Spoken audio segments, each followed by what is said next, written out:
We ready to go? Okay, it's, 6:04 on October 2nd. I call this meeting of the Planning and Zoning Commission to order. We'll start with roll call. Jeannie Nyer. Michael Hall? Jerry Fleming. Dave Bench. Oh, Charlie's it. Excellent, very good. And I'm going to call for any public comments that have been signed up for. Kayla? No public comments? Good, good news. All right, we'll move right on to the consent agenda. I'm confident that you've all had a chance to look at the minutes from these meetings. Do I have a motion on the consent agenda? I move approval of the minutes. Okay, I'll second. Okay, got a motion, got a second. Any discussion? Hearing none. All in favor, say aye. Aye. All opposed? The ayes have it. Moving on to the regular agenda. Item number 4. Discussion and possible action on an amendment to the Code of Ordinances regarding residential lighting and related provisions. Folks, in your packet, you'll find that there are 2 attachments related to this item. One is a bit of a draft, more of a draft version than the second. I would appreciate if we just confine our discussion to the second of those 2, which is entitled Residential Lighting Amended 7/9/2024 CRCRC Clean Version. So, and if you've had a chance to look at it, I don't think you'll find anything controversial in there. I can turn our Jerry Fleming here had an awful lot to do with the creation of this document. It closely mirrors the lighting ordinance that was created for the commercial corridor. CRCRC has had a good chance to examine it and has recommended its passage, so. Jerry, you have anything you'd like to add to all this? Yeah, you. Well, it's all technical, so probably no. Let's, basically we got 0.25 foot candles at the property line. You get the thing to turn things off, and exterior lights are shielded. It's all common stuff that Yeah. other people are using. Nothing extreme or that hasn't been done before. And I think it's mostly about pointing lights downward and keeping them off of your neighbor's property. Those are probably the 2 big things. Correct. And Yeah, complaint driven. all right. With that, any questions you have for Jerry? It's Jerry and Tom Farrell who primarily came up with this, and Jerry can answer your questions better than I can.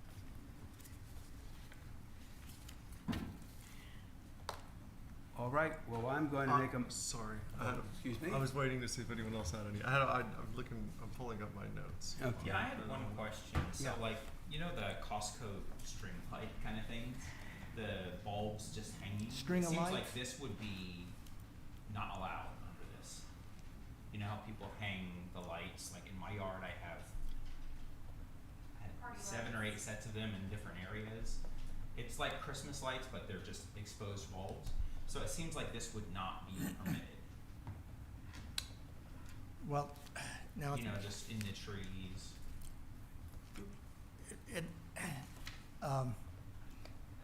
I would say it would be allowed until somebody complains about it. Okay, so, be nice to your neighbors. Okay. But technically, it's the downlight for dark sky approval, and we're trying to be a dark sky city. Okay, that's the shine down part, which prohibits bare bulbs. And that's probably where you would run most of the Right, foul. Right. Okay, so that's, well, So if you're having a party at your house and you wanna light it up, you're basically kind of forced to get expensive lighting that meets all these No, requirements. no, that would be temporary. Okay. You could, So if you only have them on at certain times, is that okay? You know, I'm trying to understand because I think the unintended effect of some of this regulation that we're looking at and passing is that you're making it a lot more expensive for the average person to kind of comply by the letter of some of this.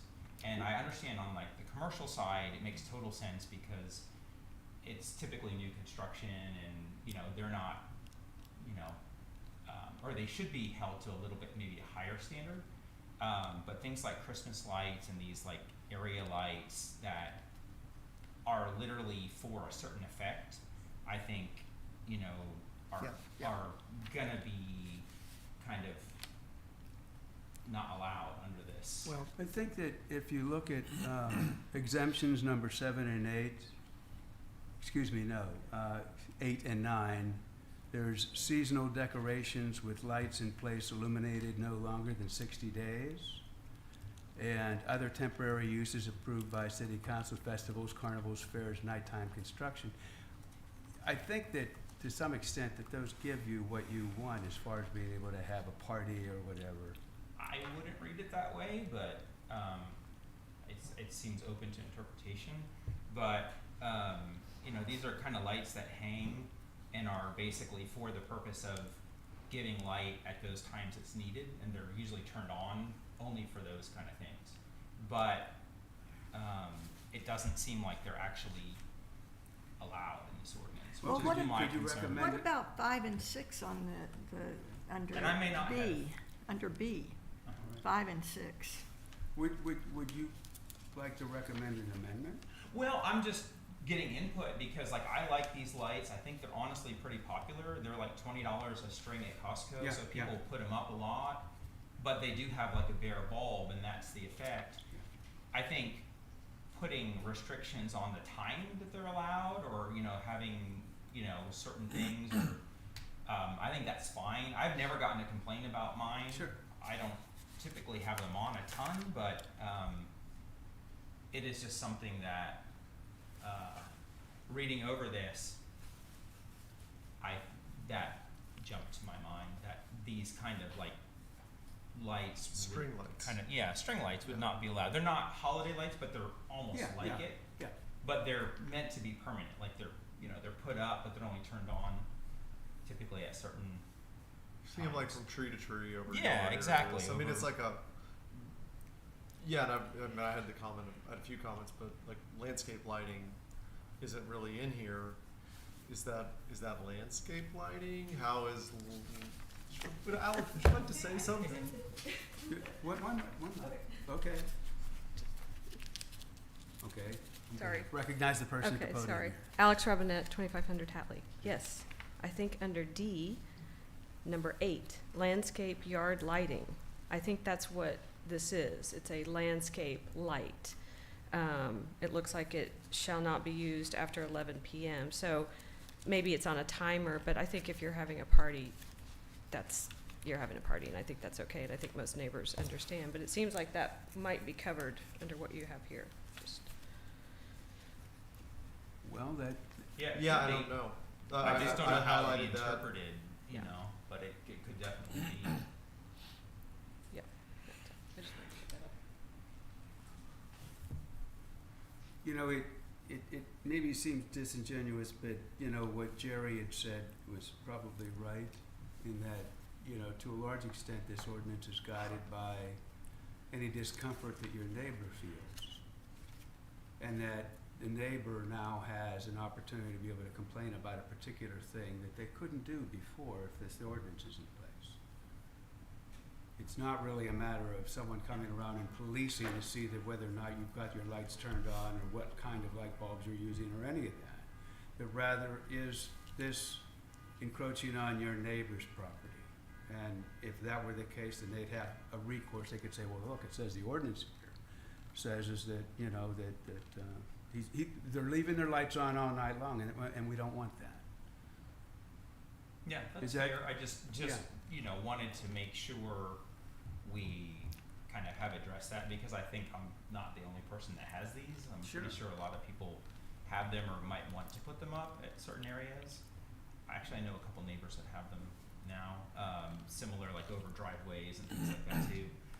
But we might want to call this out a little bit more, just to say Well, I would- specifically that string landscape lights or you know however you want to call them would either be allowed or not or certain time frame, just so that See, I think the problem with the way this landscape yard lighting that was just brought up is that at the top, it talks about general standards. The following standards shall apply to all outdoor lightings installed after the effective date of this session.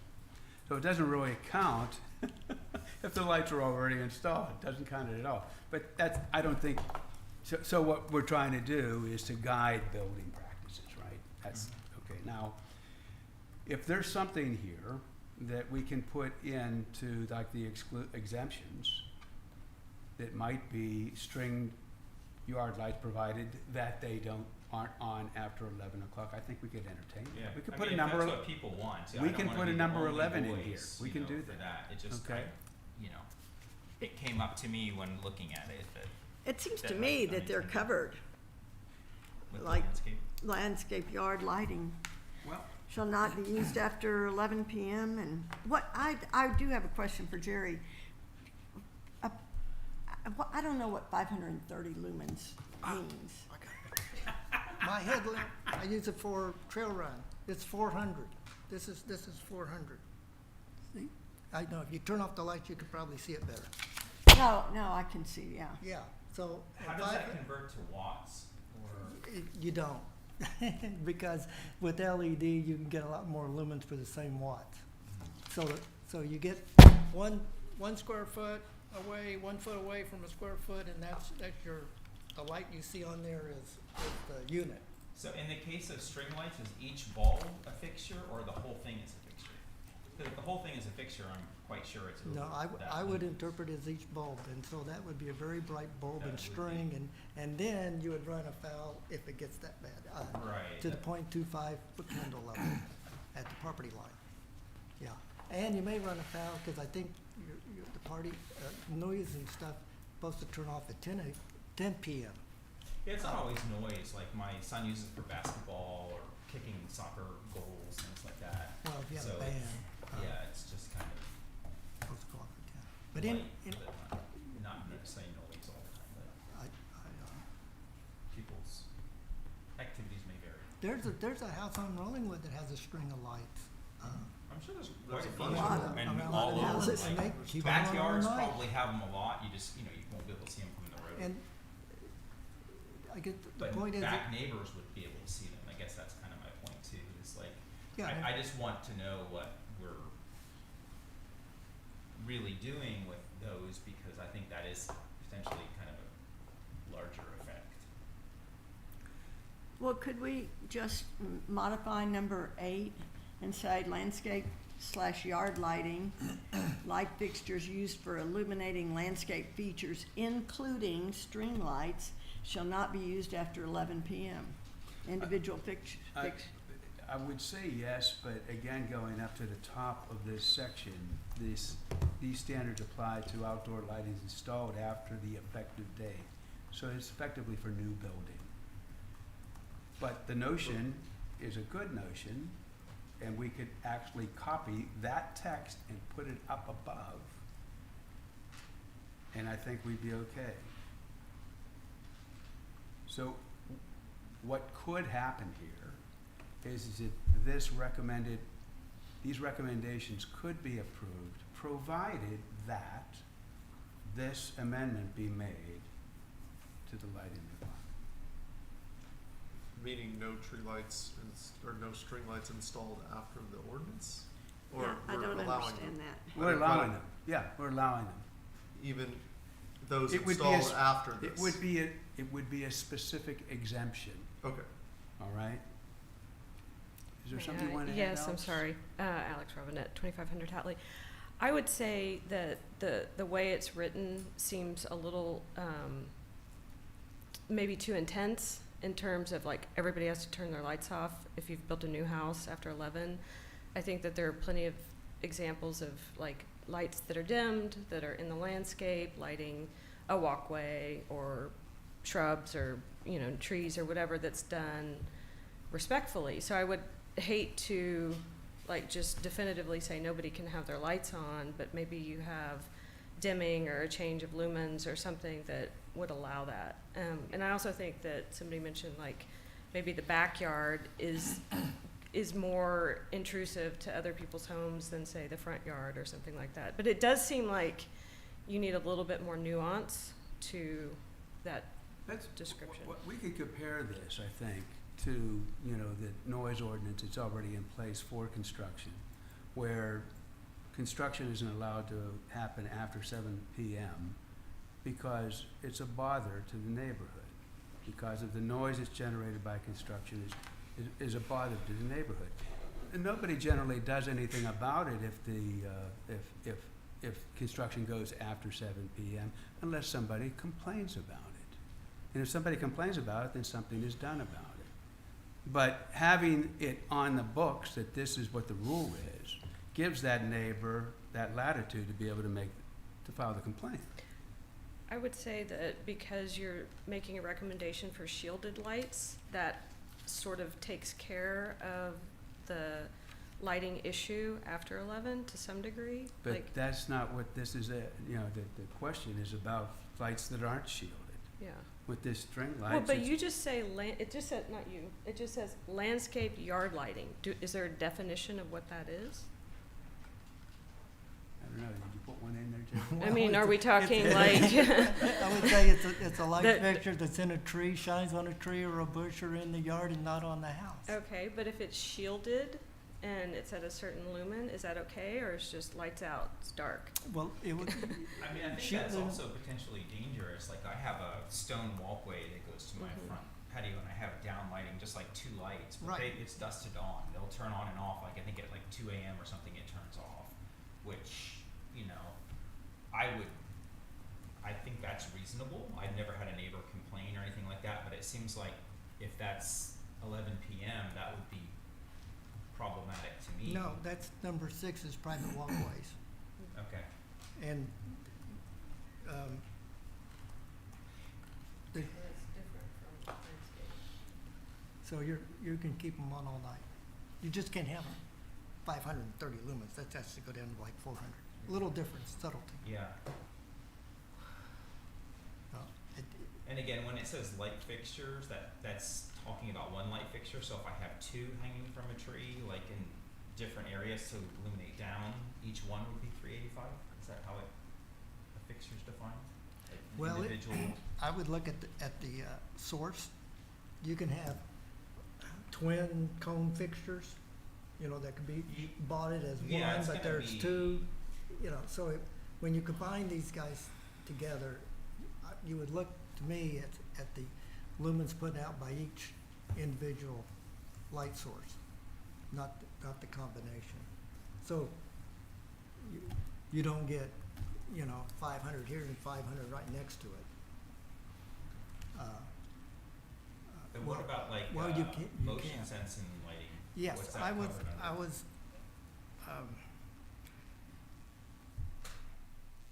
That's in number 4. That flashes. Well, the moves? last sentence is probably not, light fixtures may be controlled by a motion detector, deactivates fixtures after no more than 15 minutes. Is that only related to pulsing, flashing lights? Well, that's probably not in the best place, but that was,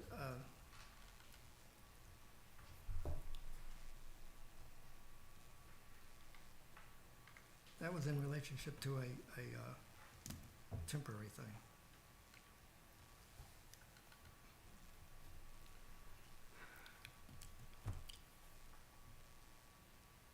Or what we call a security light. It, several ways to do it. And maybe getting a little complicated here. But I think your main concern is string lights, and whether there be how to allow 'em. And Well, no, I had a couple things, because actually I'm thinking about revamping some of the lighting on my house right now, and so reading this, I was just like, okay, how does this apply to me, and what does this actually mean? And I like I said, I haven't spent a ton of time reading all of it, although I did kind of go through it. So like the motion sensing lighting is something I was looking at upgrading in the back of my house. And then we also have some in the front, and then we have, other string lighting and things like that. So I just wanted to kind of see, how this kind of plays in, because it's going to affect, in general, anybody who,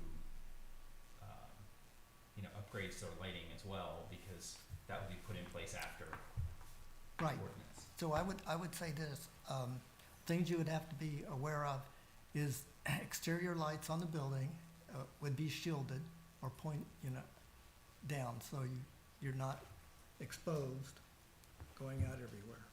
See, unless there's an overhang above it, and then you can shine up on, underneath it, shine up and down. Okay, and then,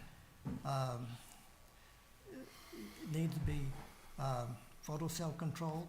Sometimes the photocell controls have the motion sensor detectors incorporated in them. Uh-huh. All right, and then when you're away from the house and you're in the tree, you just have to have it shine down, shielded again, but pointed down. And you can have path lights. Okay, So tree lights cannot be pointed up at the Right. tree. They have to be That's- pointed down. yes, we're complying with Dark Sky Recommendations Association, and it's been around for years. But if somebody has an existing lighted tree, it's okay. Right, he's grandfather, He's grandfathered. yeah. So, but it says that when you replace a fixture that's non-conforming, you have to bring it up to these standards, correct? Yes, correct. Or not have anybody complain about it. Well, that's, you Only know, takes one to walk the whole neighborhood and complain. Okay, so if you have a fixture, say you have a house, you have unshielded fixtures, you got 15 fixtures on it, one of them goes out, technically you are supposed to replace that one fixture with a new shielded fixture correct, that doesn't match all the other fixtures. correct. No, I guess what you're asking is, the rest of them are not shielded, but now this time you have to put a Right. shielded fixture on. But Yeah. the one is an oddball. But again, that's, I would say, an extreme case. We're trying to get new construction going in the right direction, or comply with our dark sky. And that's, I guess, what you would be running most afoul of. And then even your LEDs are only gonna last 10 years, you know. And they're not replacing the incandescent light bulb anymore. So you're gonna be looking at replacing fixtures. Oh, it's coming.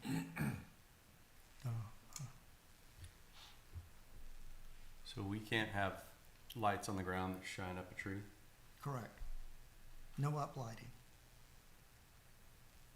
That's been, Not a big If fan of it's that. that's If been, it's in place today, you're not required to change it. But if you were putting in a light set new, you wouldn't be permitted to have it shine upward. right. And that's, I guess, was that feedback from the survey or complaints, or just something we wanna do? Lighting had a lot of attention in the survey, and primarily it had to do with neighbors' light shining in on their property and them not being able to do anything about it. It was light pollution, or I think that'd be the right word.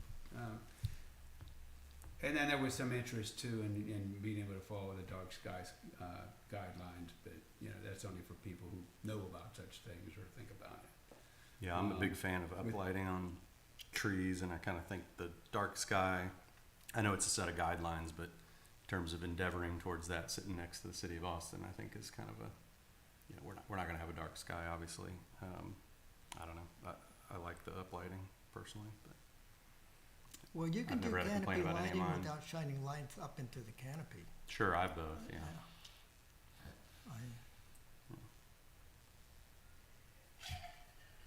So. I don't know about the photocell too. I've got lights on the outside of my house that are, I don't think controlled by a photocell, but I've got a timer, you know, on them. That probably Yeah, I be think okay. you'd say timer or photocell. Yeah. Most new houses that don't have any photos, they're all on a timer. I also see them turn on early in the morning. Well, I was gonna ask about that So- too. I kinda was a fan of midnight, but you know, whatever, I guess. I just see my kids getting home later and later. And it seemed like we needed a time, you know, like, cannot be used from X time to X time. Like, when can you turn them back on? Mine come back on at 5 or 5:30 when I'm going to work out, you know. Yep. Well, they could be motion detector too.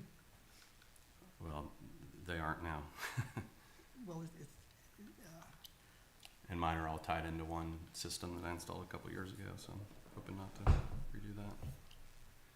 I guess, you know, this was written and reviewed with the CRC, and the same kinds of discussions were happening there, and it's already been amended to include situations. Now it's here to P and Z, and it becomes a question as to whether you wanna roll it forward, or does it need more work, or do you wanna have a lighting ordinance at all? We thought at CRCRC that by way of what we had heard from the survey, that a lighting ordinance was a good idea. And since we'd already gone through the commercial corridor, we tried, in that passed, we thought that we tried to mirror it as much as possible, without being overbearing about it. Now, if there's something that could be amended to this as it's written today, and we could make the changes and then pass it, that would be great. If that can't I happen, don't understand how I think that doesn't cover well, unshielded. You're on the right yeah, path. okay, if that can't Maybe happen, next standard. then I guess it would need to go back to see whether or not we could make amendments to it, and so that we could get it into something tidy enough for you to pass. No, Ashley, that's all I had, Ashley, what you got? I was just gonna say, to that same note that you're talking about, if there are changes we wanna make here tonight, I know this is already, you know, pretty much in ordinance language. Don't feel like we have to need to get the language perfect tonight. If you wanna pass it on with the understanding that some allowance for, or a specific call out for string lights is added, or things like that, that could just be part of the motion, and we can go back and do the language. So don't worry about where to put things, just focus on what you wanna see or don't wanna That's see. cool, thank you. Yeah, and that goes with the rest of the Most ordinances helpful. tonight too. Everything else we're looking at. Thank you. I do have one question. Okay. The light that bothers me the most is a street light. What's going on with street lights right now? They're just Austin Energy. It's not, you know, it's not something that we directly control. When they go out, Austin replaces them. It's nothing that the city has any. Really, so it's all city of Austin. The Mhm. street lights are city of Austin. Well, Austin Energy, yeah. Because it shines into my master bedroom. So, I mean, you know, but I have wooden blinds. Unshielded. Yeah. Unshielded. Okay. So, It would probably, yeah. I Thank- mean, I'm sure it would be a thing where with if we what took you one, we just had to heard, take all of them. And then, I mean, I don't know about all of them, but does anybody have any motion that they would like to make? I mean, I still have some things that I had questions about, but I don't want to beat it to death. You know, it seems like it needs more time just to flesh out some things. So, how do we accomplish that? I mean, what's the best way to do that? Is it CRCRC, or do we want to do it here? You know, it'd probably be better to do it here, or I, it would be good if this came back. CRCRC is trying to be finished. You know, that's what's Trying to happening, you dissolve. know. Understood. This is the recommendation. This is it, you know, and Okay. it's been gotten a lot of attention. And you know, you'll understand that not every single situation can be written into this. That's all there is to it. You know, the intent of this is, again, to provide some ability for someone to say, look, this light over here that my neighbor has got on is affecting me, and I wanna be able to do something about it, and I wanna have an ordinance that I can point to and say, this is it. But if this isn't good enough, I would ask you to go home and do some homework and come up with what it is you think is good enough. Another important note is that if it gets, passed on to city council as a recommendation to move forward with, it will still have to come back through the public hearing process, and because it's in our residential zoning district, the whole city will get a notice saying, we're trying to change, this section of our ordinance, so there will be another, bite at the apple when it comes to the actual code language, so it will still have to go through that process. This is more the recommendation side, and if that does get approved, we will put it into ordinance format, notice the whole community, and then have public hearings. So it's one more chance for people to take a look at it, if that So helps. why is it in ordinance format already then? They just drafted it that way. They already had the language from the commercial, lighting ordinance. I think they're overachievers, probably, I guess is the answer. We're They trying to wouldn't make mind it easy beyond to that. understand. And Well, you'll see I read the whole, the first part, and I was like, oh wait, there's a second. It's the same, kind of. Everything that comes out of CRCRC is worded a different way, and it has a lot to do with the author, the sense of understanding that was trying to be accomplished. Some things are a lot easier to describe in code in language like this than it is to just put a whole bunch of stuff out there and say, well, this ordinance is going to have all these things in it. So, Well, yeah, and specific, and you can, zero in on it, like the string lights. yeah. Okay, that's hopefully helpful than generalities. So we could make a recommendation that string lights be included in this draft ordinance before it's sent to council. That is correct. Okay. And that would be just lovely if that happened. Okay. Has there been any discussion of intent? Like, we're gonna start the city's gonna start monitoring this, or it's truly kind of meant to be here as a dispute resolution tool? I think I think the latter. How many complaints? We're not recommending that there be some light brigade out there looking at what people are doing in their yards or whatever. It's again, the survey responses that we got were mostly about what neighbors were seeing, and that they had no recourse to do anything about it. What was the survey question, and what was the Are you- the It was percentage of probably- response? yeah. Would give us a little Sorry, background. I don't know. And then I don't know if Yeah. how many complaints did we get? How many lighting complaints have we had? I don't know how many. I mean, we Is get it- them is it here common? and there. We get them here and there, and generally though, unfortunately, they're neighbor to neighbor disputes because if we don't have a requirement of a certain shielding or something like that, if it's happening between two properties, we can't really do a whole lot about it. So it's kind of hard because we're in the middle and can't do much. But I would say from the enforcement perspective, the new homes, of course, that will be part of their the things we'll be checking when they are doing their building plans and so. But as far as older things, I mean, it is going to be hard for us to tell if someone has replaced an old, fixture. We're not going to be able to be there for every single one of those, but so it probably would be largely complaint based at that point. But y'all are gonna, the city is gonna check foot candles at the property line and try to do that If kind it- of analysis, or what? If it becomes part of our zoning code, we're going to do our best like we do with our other, I mean, they could put it on one day and then change the bulbs, I assume, and change the foot candles the next day. So I mean, we could do our best to make sure that it meets the requirements. And then again, if we get complaints about it and it's been one that's been installed more recently, then we can come out and analyze whether it meets code or doesn't. So I mean, again, not something that we're going to be waiting out there every night, making sure at 11 p.m. the lights go off when they're supposed to, but we'll try. But How- Most of this wouldn't be reviewed during the building permit review process, right? Maybe there would be lights Parts spec'd on the of it. outside of the house, but I mean, not It- landscape lighting and path lighting. A lot or- of cities that have this, you turn in a cut sheet of the fixture when you get a permit, and I mean, it's a common thing, right? Does it comply or not? Is it fully shielded? Is it full cut off? And it's just to check the box on a fixture drawing, so it's easy-ish, but doing the math of foot candles at different locations on a property is not easy. I mean, it's, you know. I just was thinking, I mean, we finished our remodel and then we, as a whole separate process, went and did the landscape lighting afterwards, which doesn't require a permit. Are y'all comfortable with number B3, Ashley, that says,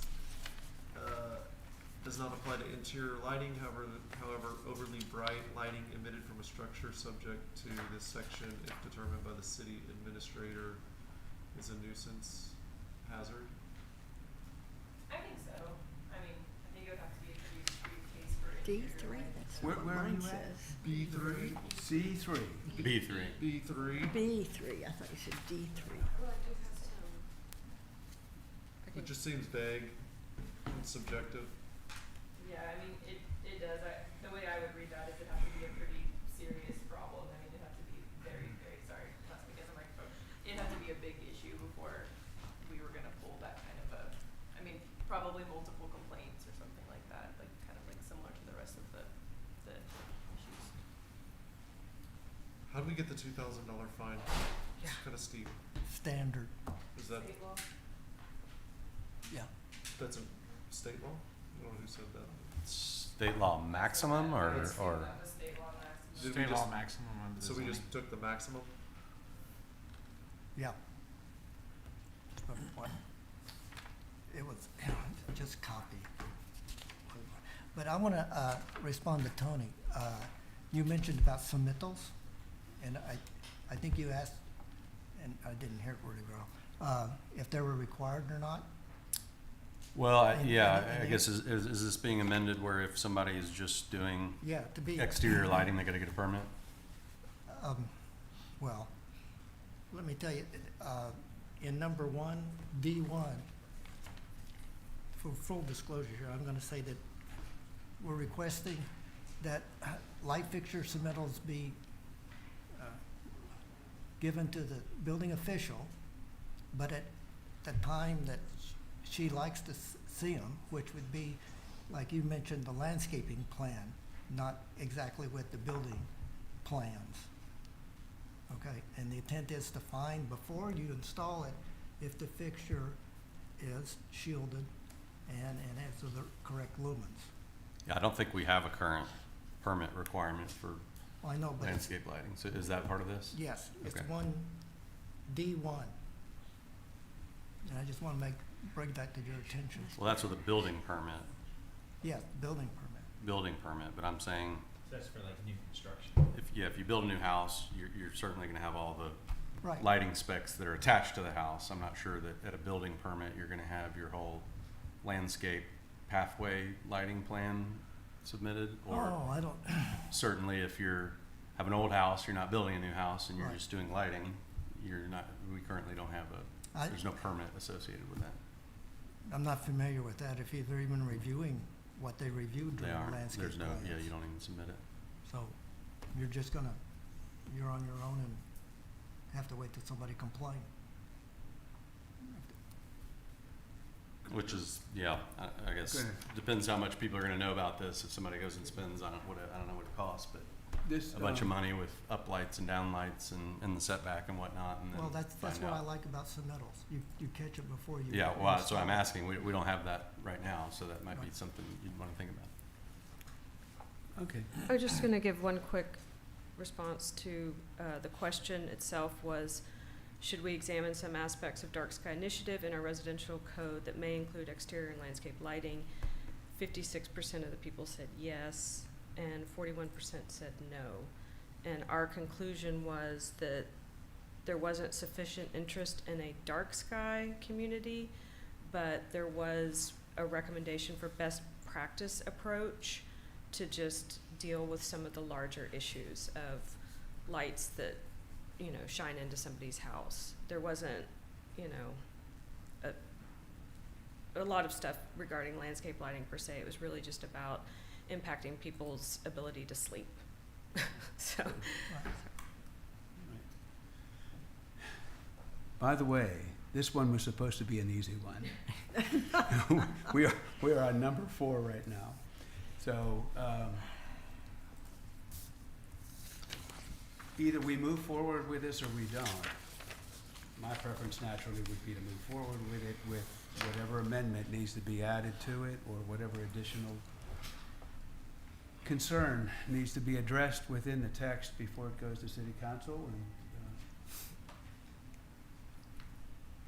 I personally like uplighting directly on trees and plants and don't see where that generally creates issues for neighbors. It certainly could if they got cockeyed or whatever.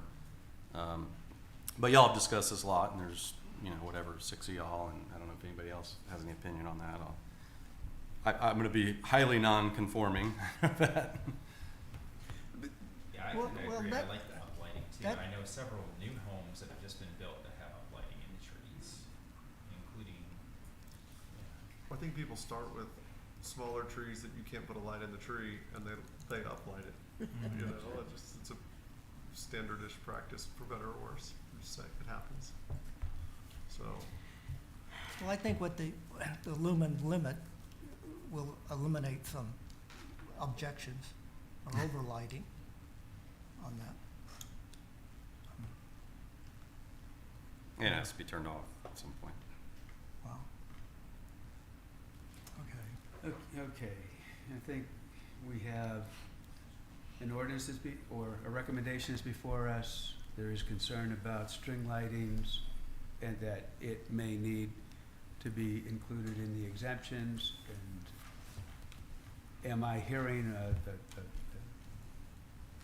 a need to do something different with uplighting around trees or not? I have one quick question. Okay. Because of the dark sky. So the rationale is that the dark skies, or actually the lack of a dark sky somehow affects natural animal migration. Is that what the Right, problem is? Well, that's one, and it's been a while since I read all the rest of them. But yeah, it's just the, It's problematic for nature. right. Now, you gotta, yeah. But most of the light you're seeing at night, when you look at these night visions, I would say 50% is car lights. So there's a limit to what we can do, but to do nothing can be harmful. But we can, even though I wrote this thing, it's really not my lighting ordinance, it's y'all's. And we can tweak it any way you want and subtract. Also, as a process point, you don't have to say we specifically do or don't want something in it. You could just ask council to, give additional consideration to X, Y, Z, sections or types of lighting if that's something that would be helpful. Because again, it will come back. It will get noticed when the language has been finalized. It still will need to go through legal review, so that hasn't even happened yet. It really is still kind of in that early phase, but really it's sort of a, how do we feel about it generally? Are there things we still want to discuss? And maybe that can be sent on to the council. So that's an option as well. Yeah, I notice it refers to setback instead of side yards. All those things haven't been, Right. Yeah, there's some parentheses that need to be included and stuff. It's drafty. Well, in the spirit of moving on, I would I would propose that we go ahead and approve it with the suggestions that the council consider adding provisions for string lights and consider some Planning and Zoning Commission members' objections to the uplighting on trees and let them make their decision Okay. on how to move well, it's forward. gonna come back anyways. Right, So- right. Yeah. But at least we're giving them language that we've discussed. So should we rattle off the things we wanna have council consider and move it forward, maybe? Is that Well, a I thought, reasonable? beyond those two things, what else? Was that a motion, Jeannie? Yes, that was Was the that a motion. formal motion? Yes. In the Yes, okay. spirit of moving on. All right, okay, we do have a motion then, do we have a second? Well, I'll second it. All right, very good, we have a motion and a second, any further discussion? I guess maybe you could make a friendly amendment. Can I make a, yeah, I'd like to make an amendment, I guess, just things to consider. I'll go through a list here. I think council should consider not requiring replacement fixtures, if it's, you know, one fixture on a house to not match all the rest.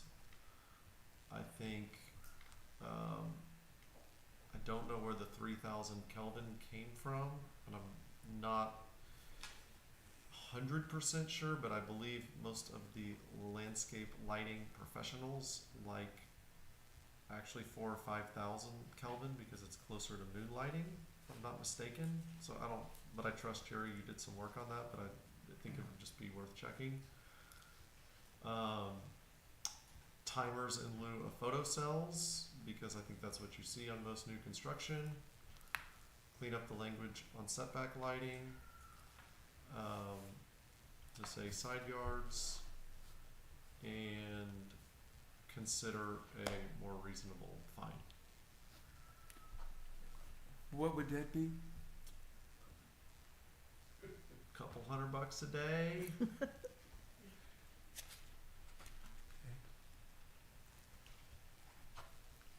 Say 200 to be specific instead of a couple. Take a zero Is that off, good? huh?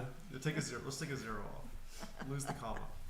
I don't know if this is the right It's time to ask a not question, to but exceed though too, so I guess, you know, you're always on fines like that, it doesn't say you have to charge that maximum, but if somebody's basically saying, you know, well, I'm not gonna do that, you wanna have some hammer, I think.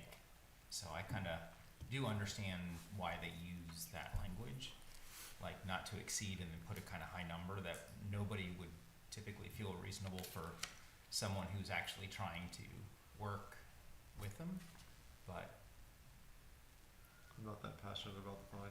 yeah. assume in the setback here, no light fixture applies to lights on the house as well as in the yard. It's all outdoor lighting, yes. Yeah, I'd add, if I can add a friendly, that we review some slightly friendlier, that I have a side entrance to my house that has a light next to it that is on a timer, you know, shielded, which I think most houses probably have lights on the side of the house, I would imagine. well, okay. But would that be the private walkway? I could call it that. Well, then, I you're mean, allowed to have it's a not a light. defined walkway, but you would have to walk up to the door, yeah. Yeah, well, number 6, you're allowed to have that. I mean, it's If I on the understand- wall of the house next to the door, I don't know if that, so Mhm. it's not a lighting a walkway, but porch light, call it. Does that mean, I thought porch lights just were sort of go okay. forever here, but does that, glossing over that, that means you, I mean, any setback is side yard or whatever yard, that no landscape lighting, period. Yeah, I No have, light. I have a lot of lights in mine currently. When you're on a corner lot and you can't have, you can have tree lighting in the front but not the side? Is that what that means? Or intended to mean? Which one are you talking about? Which Number 7. Number 7, D7. D7?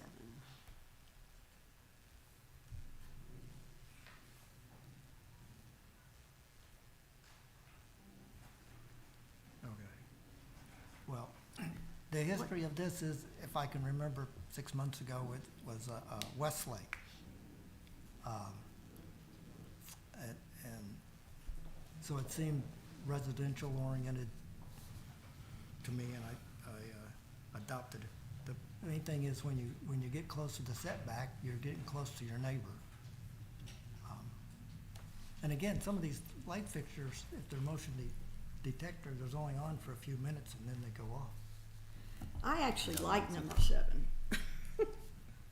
I don't want my neighbor's lights shining on me Well, forever. just because it's in setback doesn't have to shine on you, but I agree, it creates more risk of that happening. Oh, yeah. I mean, they have to be shielded, they have to be below X lumens, they have, you know, And, there's generally a fence. and again, it would be up to the neighbor to complain about it, Right. for any action to be taken on it anyway.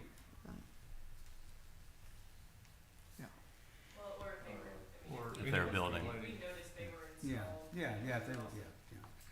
have to enforce it. So, I'm so sorry. I know y'all want to move on. uh-huh. I actually didn't review this during CRC, so I'm kind of behind. But I would like to reiterate that what we had talked about was best practices and not so much regulation, because there are a lot of instances right now where, you know, like my neighbor has lights in their trees right in the rear setback. And it's been like that for 4 years, and I don't want to go up and talk to them about it. I'm not comfortable. But, you know, even if it's in an ordinance, I don't want to go up and talk to them about it.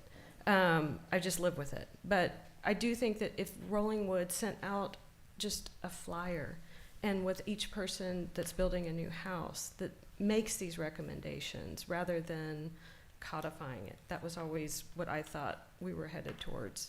But, you know, like use shielded lights and things like that. So just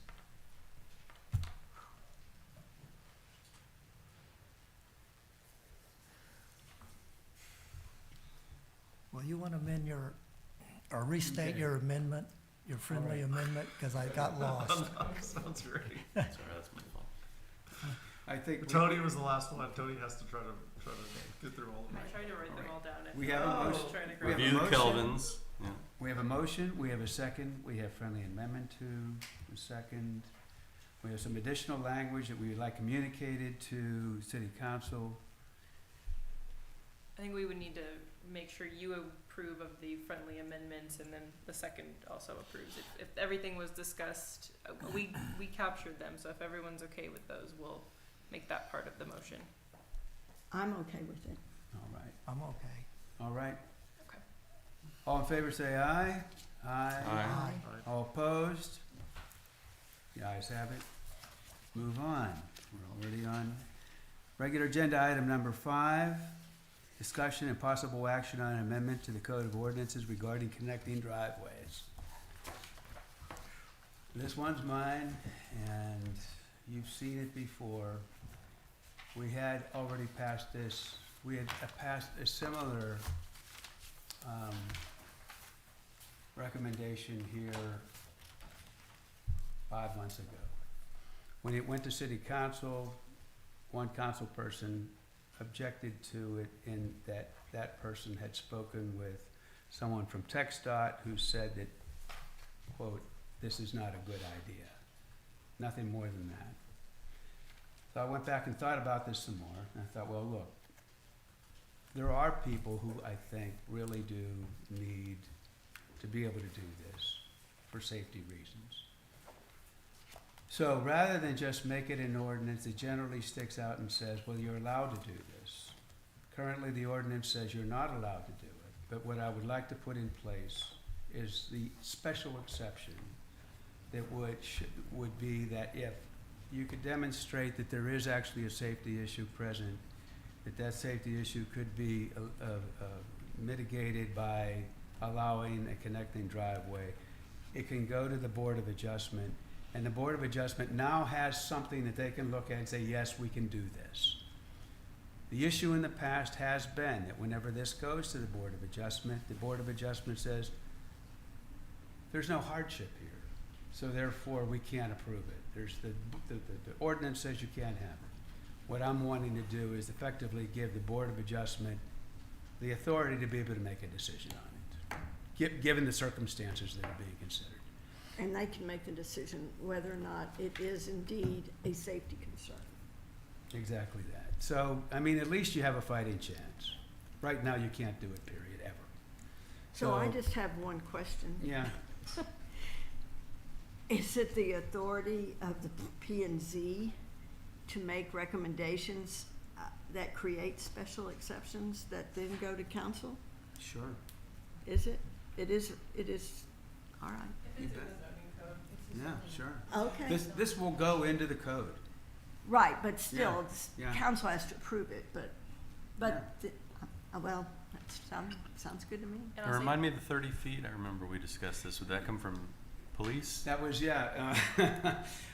is the third time I've taken this up, okay? And the suggestion was is that we talk with the police department to make sure that they're okay with this.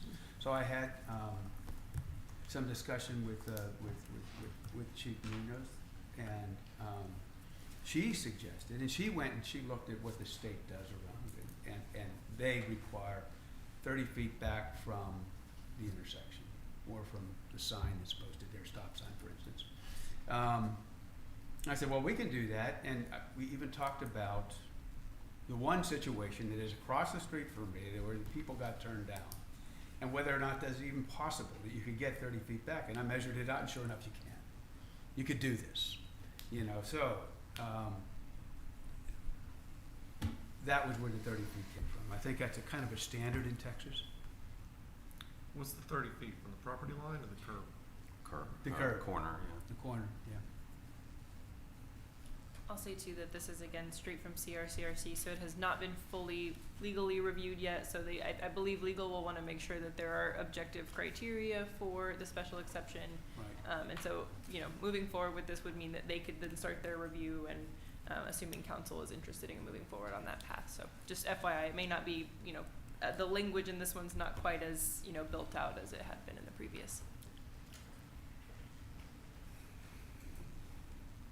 So, what do you think, folks?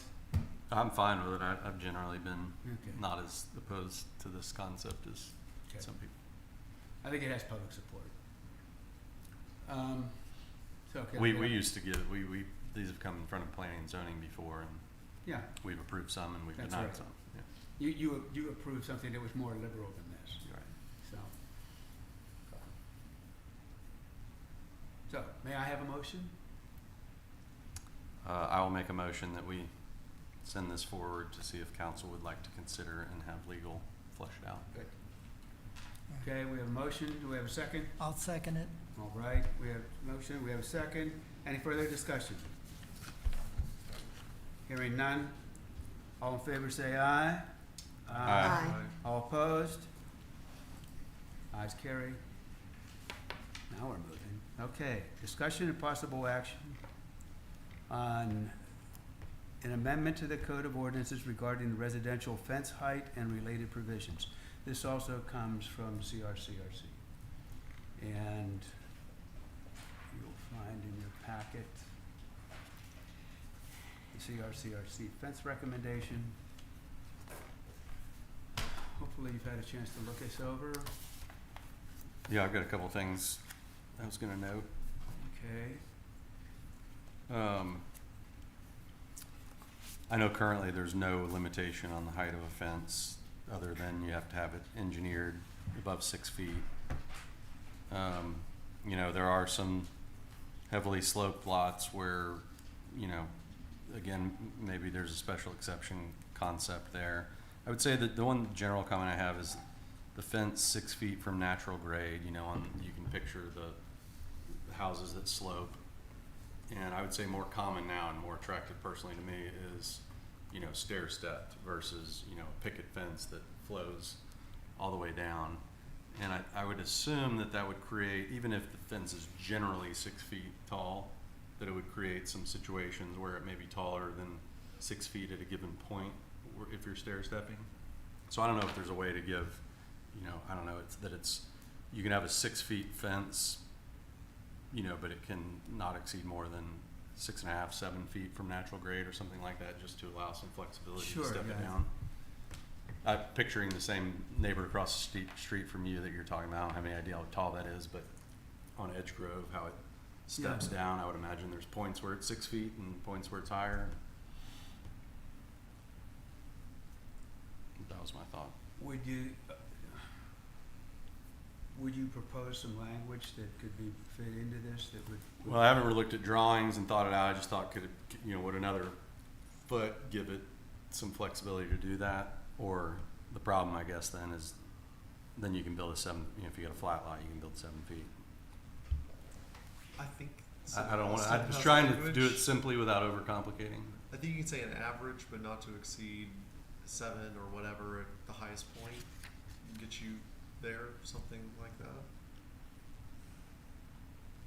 I like that. Nikki, do you have any input on these stair step ones in terms of how they kind of come in and what they look like? No. Okay. Get your tape measure ready. Can we capture, can we capture that, Mike? Say that again.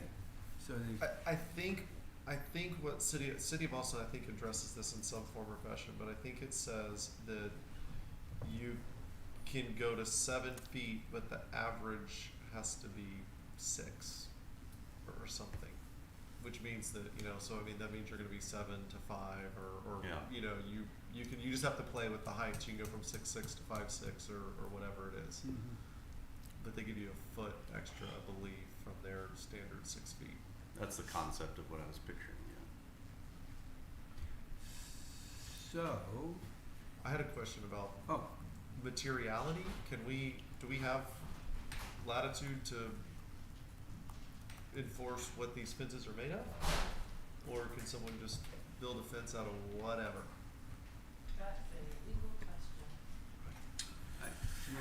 I know that we're not allowed to specify what the exterior of a house, those materials. That, No, that, no, that, Charlie, do you have thoughts? yeah, Charlie, do on you know? that? Yeah, section, chapter 3000 of the government code is only applicable to buildings, and material in construction of buildings. Okay, A fence is not a building, it's a structure. okay. So, So we can regulate fence materials? we, Yeah, because I chain think link is not Then I allowed. think we should disallow cinder block, like cinder block fences, concrete fences. You know, they need to be wrought iron or wood or masonry, stucco, something Steel. that looks like a finished steel, something that looks like a finished material.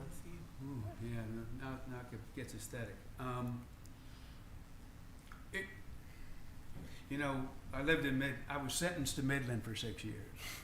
And, there, it's very popular to have cinder block fences. And the reason is because it's so windy there. If you have a regular cedar fence, they don't hold up for more than a couple of years. The wind blows right through them, they just dry out and all that, and before you know, you don't have a fence anymore. And so, most of the fences in town are made out of cinder block. That's an extreme situation, you know, but, you know, you kind of get used to looking at it because there's so many of them around. If you wanted to make a specific recommendation as to what kinds of materials need to be or shouldn't be in this, you could entertain it. But I suspect there'd be some pushback. Well, if it's cinder block, if it's stuccoed, it doesn't look like cinder block. No, stucco's fine. Right, Yeah, but I mean, as a structure, great, but yeah, but you just not have to to finish it. finished, right. Within the drainage ordinance, you know, what it talks about in terms of what kind of drainage structures, drainage control structures are in place, that they have to be fixed up. They have to match.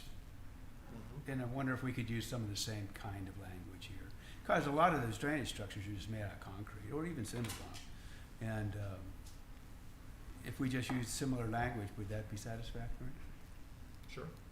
Yeah. Because even I've seen, you say concrete seems simple enough, but certainly there's some fences that have an element of board form concrete that looks attractive. But, you know. Yeah, maybe I would take that concrete, but yes. I don't know that you'd want to, I don't know anybody would spend the money to build a whole fence out of board form concrete, but there's elements of it. So, but yeah, matching the house or something, I think is a good All concept. right, so we have a couple of things. We have some allowance for undulation or whatever past 6 feet as necessary, and then we're talking about doing something to ensure that if a masonry structure is put in place and called a fence, that it has to be compatible with the Yeah, I wonder if you could say just finished in a I mean, yeah, in a way that's complementary to the primary. We actually have, when we're gonna get to the accessory buildings, but I think it says something along the lines of, you know, something complementary to the primary structure, excluding chain link.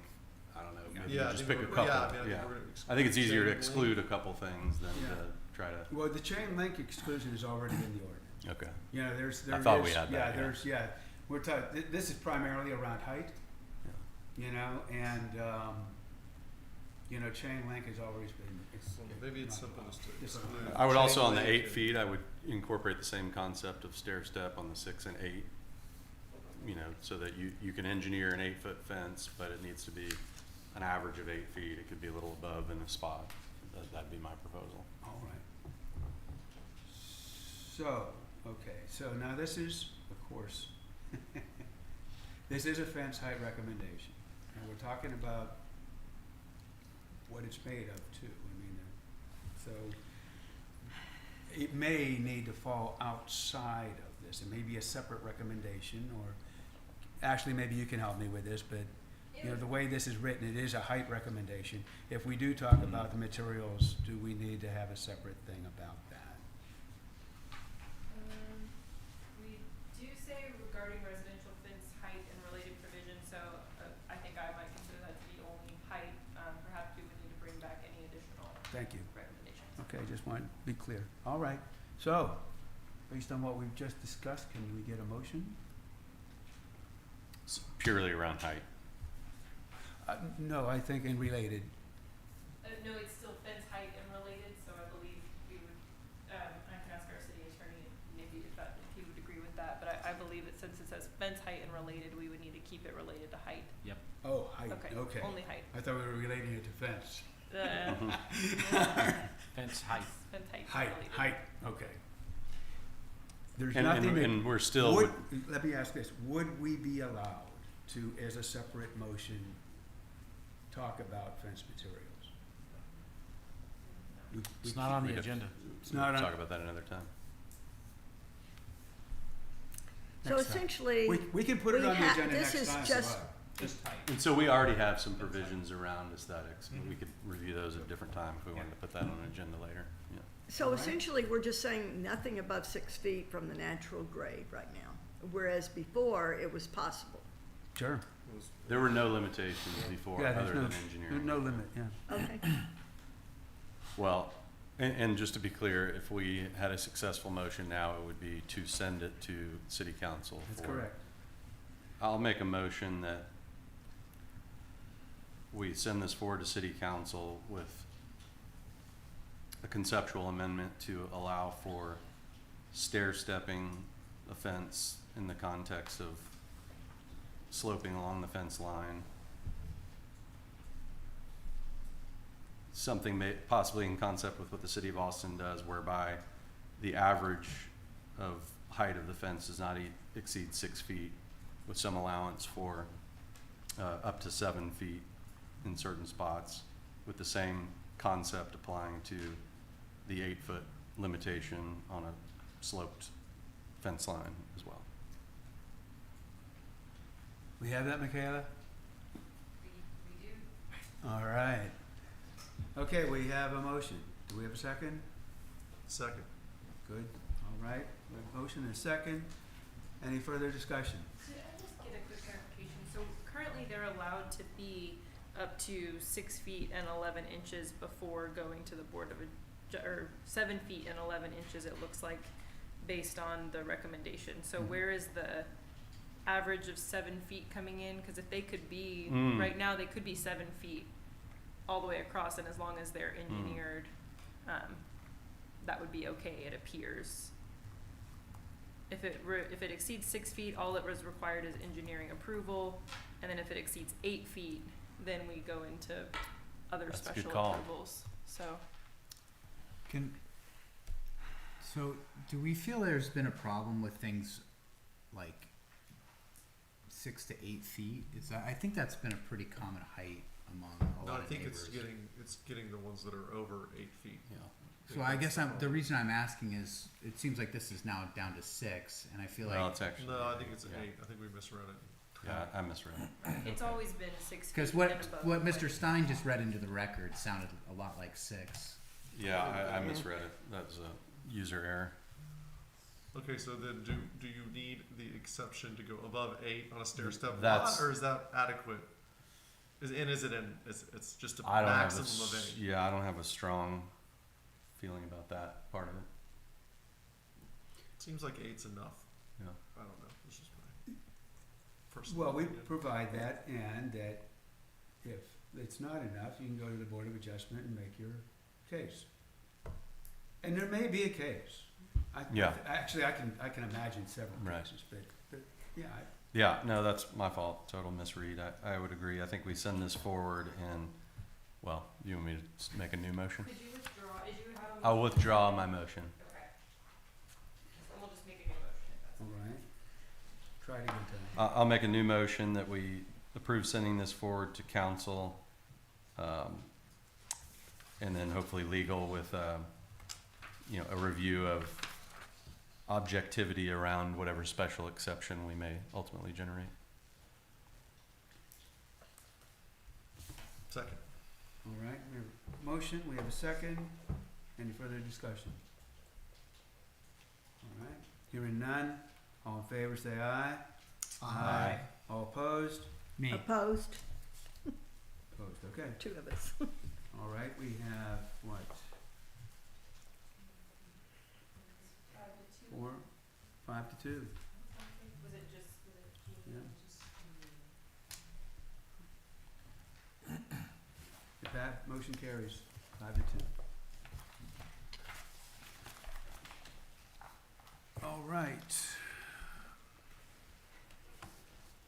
Regular agenda item number 7, discussion and possible action on an ordinance designating that the front yard of a lot shall be the yard which abuts the addressed street. Okay. I can open this one up if you'd like. Would you please? Yes, okay, so, Standard amount. this was sent here by the city council at their August meeting. They had reviewed this in a previous draft, and this was the draft that they would like to move forward with. Exceeding 6 feet has to be. They did not, Why not just have it 8 feet? they weren't ready to send it through the public hearing process. They wanted to get the P and Z's, opinion on the draft ordinance first, and then so here we could talk about if we like the ordinance or if there's any changes that need to be made, and then we can, send it through the planning and zoning public hearing process.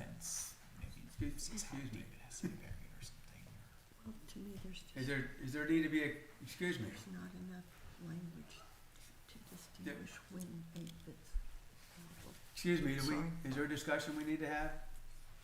No, he was asking me why I objected to the fence height, and if you want me to tell you, I will.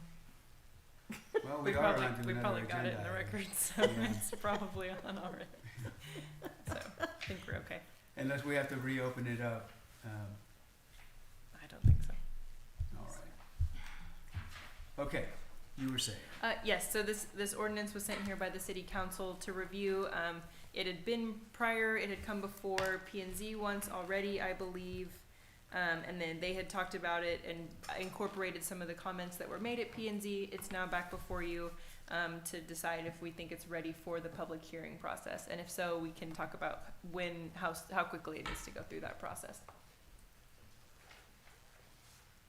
You have, the second attachment in the packet labeled draft ordinance front yard with a whole bunch of numbers, and then it says updated 820. That is the most recent, version, and we tried to make some allowance for the primary entrances. I know that was something that had been talked about, was whether the entrance wasn't necessarily in the front, but there was a walkway that led to the front, so, some of that has been changed and made allowances for.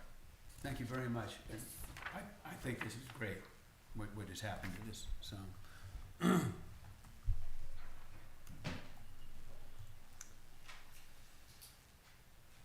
Anybody have anything to say about it? Kind of should be pretty familiar with what we're talking about here. I guess I'd ask Jeannie, would yours qualify under this definition? I know yours is kind of to the side, right? Yeah, but I do have a sidewalk that leads to it, So leads so to- I'm fine.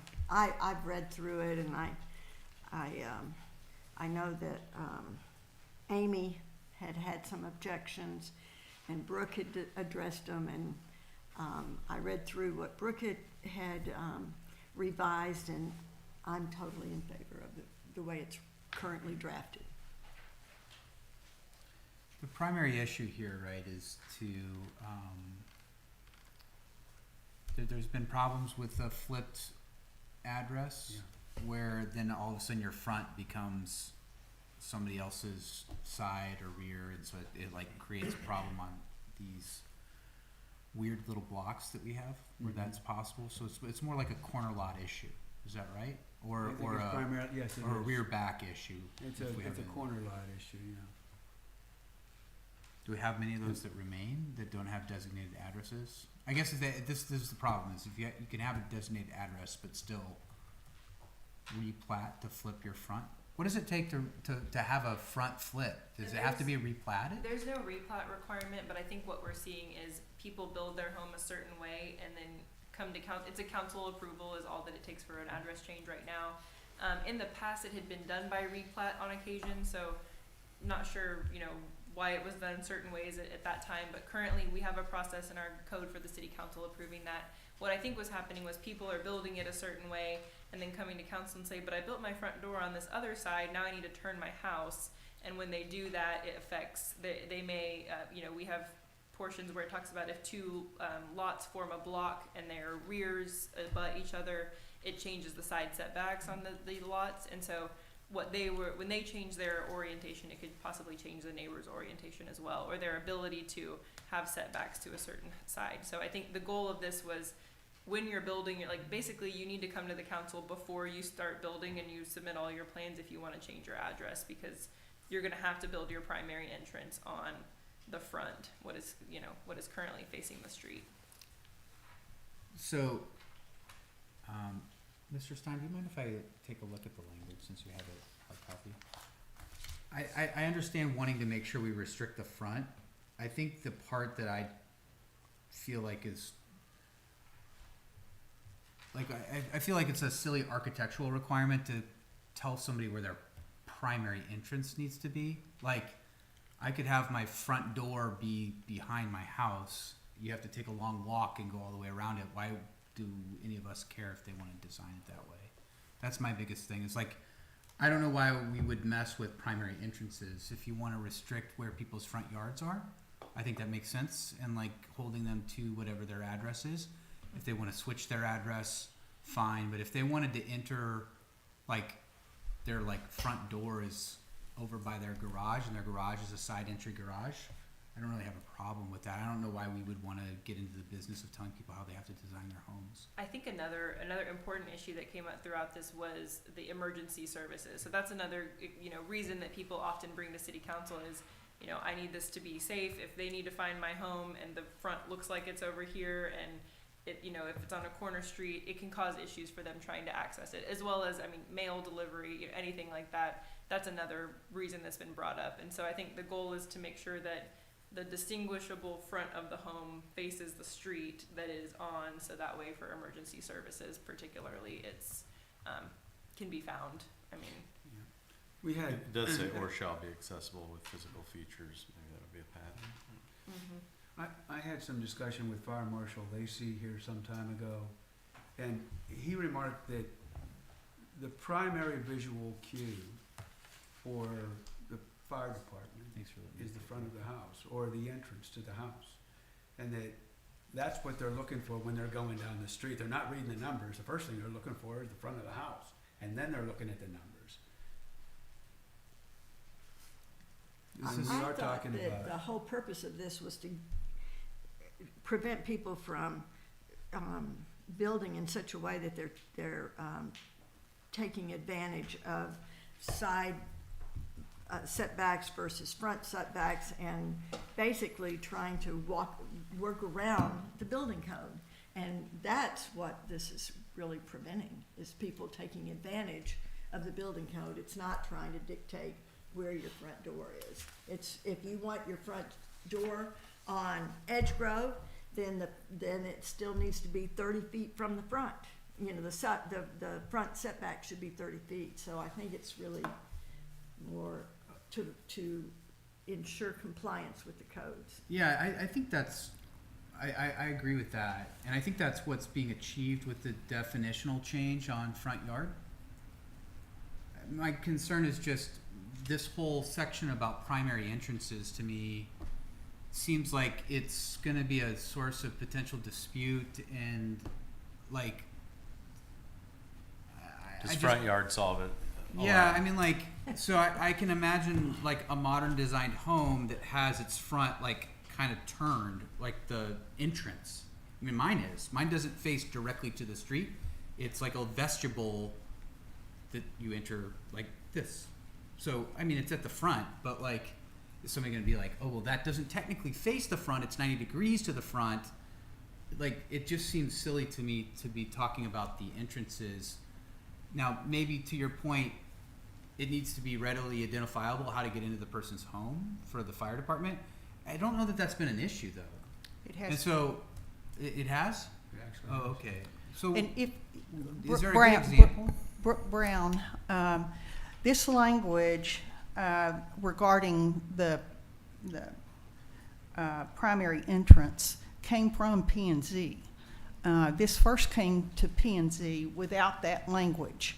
And the concern was that you could still have, that the language with the definition of front yard still didn't require the front door to be facing the front yard. The problem that emergency services has is that they typically use, like all the rest of us, GPS. And so their location for the house is the address. If they come to the address, and we've had one example of this, a house that's on Timberline and Farley. Timberline and Inwood, where the homeowner built the house with the front facing Inwood, but the address is a Timberline address. I see. And they're So it's a having problem. problems with delivery services, and they're having problems with emergency services because the fire truck shows up on Timberline, not Inwood. And the driving by, they can't tell, especially at night, that the house, the front of the house is on Inwood. And so the truck is trying to find the address, the official address of the house, and they can't find it because there's not a mailbox or other marking with that address on Timberline. So, it's like a for may a I corner finish? lot. May I finish? Oh yeah, I didn't mean to interrupt. Sorry. So I when get the this point. language was brought to you several months ago, I think both Tony and Mike had the concern that the language was good and helpful and fixes the problem so that when a building permit comes in, the city can insist that the front of the house face the official address. But then there wasn't language that required the front door to face the front yard. So that's why the additional language was added. And we addressed the concern in this language that you've got to be able to get to the front door either by seeing it visually or by having a pathway or walkway or some other designation that will allow you to get to the front door. Because, you know, it's a safety issue. And we've had that concern raised to the council from our emergency services district and from our own police department. So that's why this additional language was drafted. And it's a very common code provision for cities to require that the front door be readily accessed from the address to street. Thank you. Are you? And I did walk through several different examples with Amy, and I think she's fine with this now. Okay. we got, one of her concerns was, does this require any architectural change? And the language does not require an architectural change. If your front door is in a side yard, it just requires a sidewalk or some other means. She raised the example of there being multiple doors on a side of the house, one of them being the front door, but visual cues will work here as well. A doormat, a doorbell, a light by the front door, various other ways to designate what's the front door or primary Maybe entrance. some path lighting? Path lighting. Including path lighting. I hope that helps. It does, thank you. I think my main concern with this was, and I remember kind of looking back, maybe you had some do-overs, I remember several times we were doing them as plats, they would come in, and I don't think I personally understood exactly what was going on when people were reorienting their house to, at least from their perspective, benefit from different setbacks that were maybe what was intended by the way the prior house was oriented or the lot's oriented. You know, so I think kind of closing that, not loophole, but eliminating that scenario, I think is the most important part of it. And then I think this was intended to address the emergency services, which I kind of have a hard, if we have the addresses correct, you know, going forward, I think that probably is a little belt and suspenders. I don't know that we would have as many issues even if we didn't have that language, but I don't know. I'm curious if you see any scenarios where that would be problematic from a design standpoint. No, I'm as I'm reading it, I think if there's a sidewalk leading to it, that would count as this.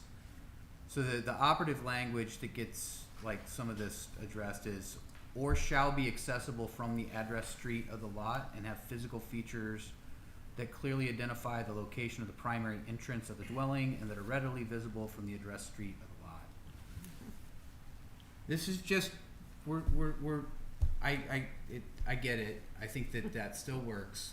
I think we're moving more and more to like a neighborhood like a HOA, and like there's all these, but the party of the first part, second, like I don't feel like we're making our code cleaner and easier to follow, and that's been one of the complaints, and so this just seemed unnecessarily complicated to me.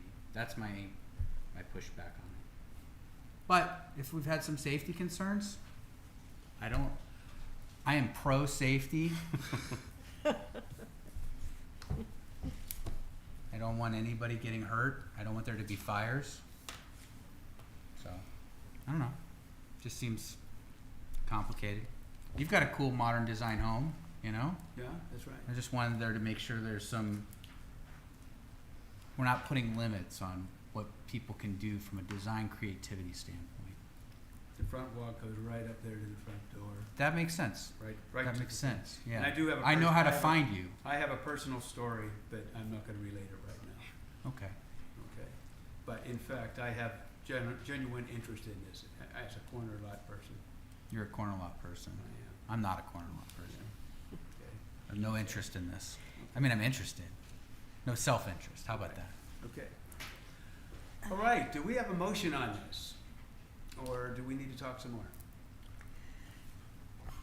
I move that we move forward approving this draft ordinance and sending it to City Council for final approval. Right.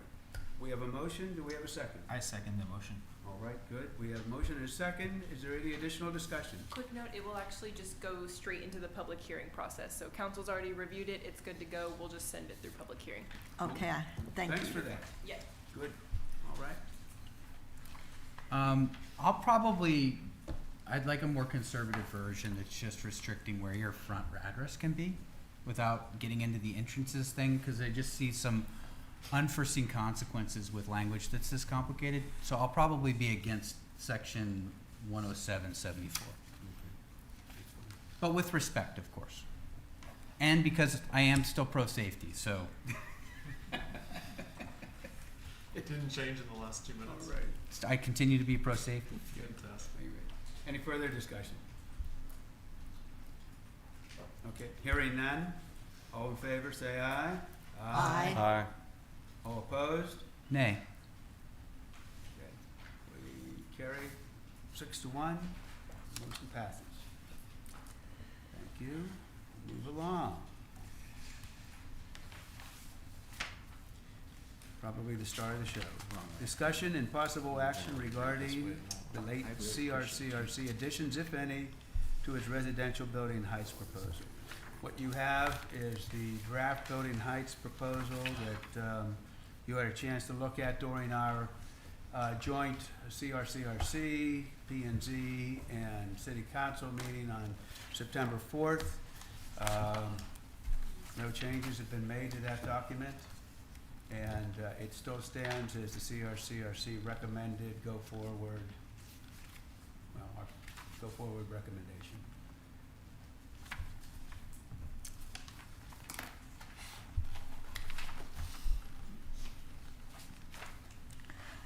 I thought the joint meeting was very, very helpful. Good. It does seem, after attending that meeting and talking to experts in the field, that the parallel plane is a widely accepted form of defining height nationally, even though sometimes the language of the different cities is not specifically parallel plane, but when actually examined, it is essentially a parallel plane application, correct?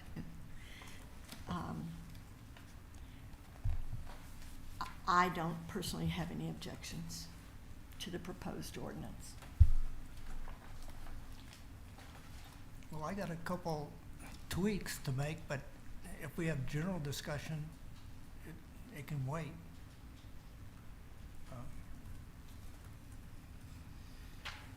Okay, hearing none. What do you think? Well, Those were the things you gave me the other day. yes, do I hand them out? There- Do you have copies? Well, I don't have enough copies, but maybe Ashley can help me.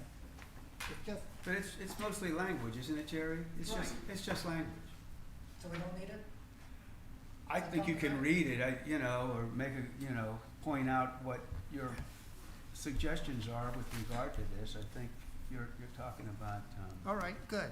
yeah. On line 91, or D. Okay.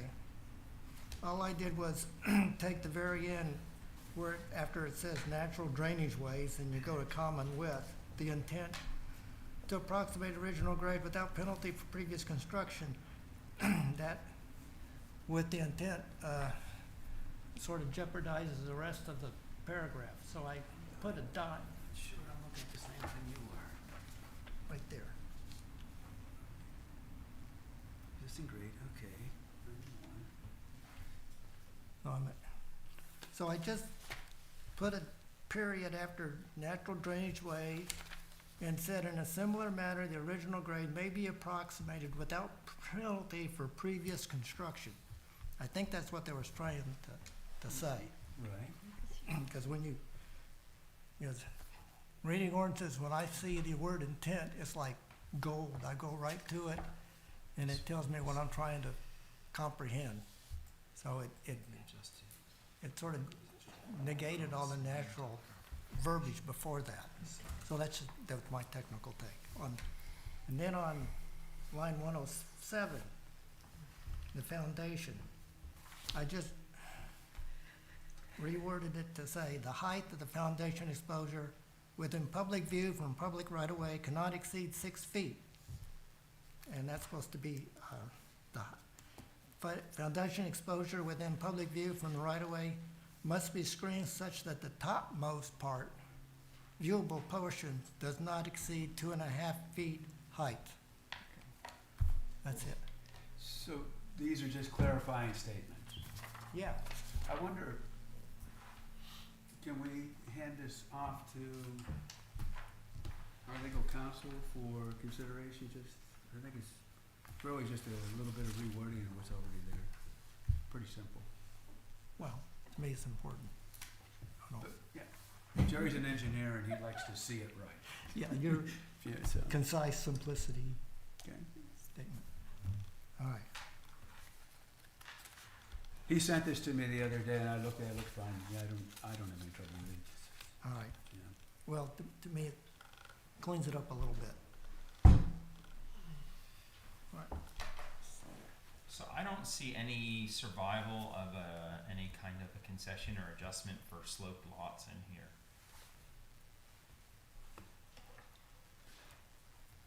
It doesn't look like anything made it into this draft.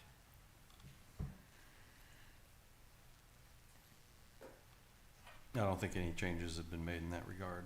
There's the special exception, yeah. And then, yeah, special exception, they say, but there, you know, that has to be defined, but then there's a comment over here too, trying to change that to variance, which would make it even worse for sloped lots. The other part is the 6 foot foundation, like my house, I have like it's basically a 1-story, but there's a carport underneath and a garage.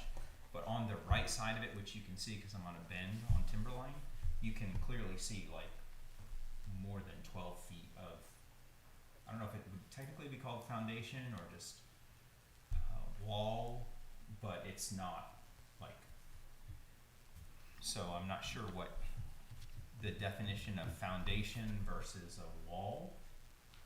If you have an elevated structure without, you know, if you go down a hill Well, and then you build it up, I would, is that foundation or is that wall? And well, if it has stone on it versus if it has. well, they're both structured, but a the stucco. foundation is that base part that is attached, you know, on the ground upon which everything else is built. And your wall is sitting on a slab or a grade beam or something probably. And then that would be your foundation. Now, it gets a little complicated if your wall is holding back soil. Exactly. That's Which the in lateral, this case but it that's- is, but partially that's at not- least. My definition of foundation is holding up the building, not holding back the ground. But you're, Quick point, I think, is it visible in the right of way, what you're Yeah, describing? yeah, It is, because okay. you can look and see, I mean, it's a wide, kind of wide lot and it has a driveway on the right side. So from the, you know, right elevation coming down the curve, you can completely see the whole right side of the house, which I think that, is where the hill is, yeah, at its most steep. I think that the right of way really refers to like the front of the house is what the intent was, so like, Well, this would be like a corner view though. Oh, Like you can okay. clearly see it on the corner, Yeah, like it's the okay. front corner Yeah. or even maybe part of the front, but yeah, mostly the right side, but. yeah, okay. And then my neighbors would be on the left side typically. You see they're actually very tall, like much taller than 6 foot, exposed because of the same feature. Yeah. And that's again on a 1-story house. So you're still seeing quite a bit of foundation. That, in that case, that is actually foundation. well, So I guess I have concern over that whole part and how you screen that and so forth.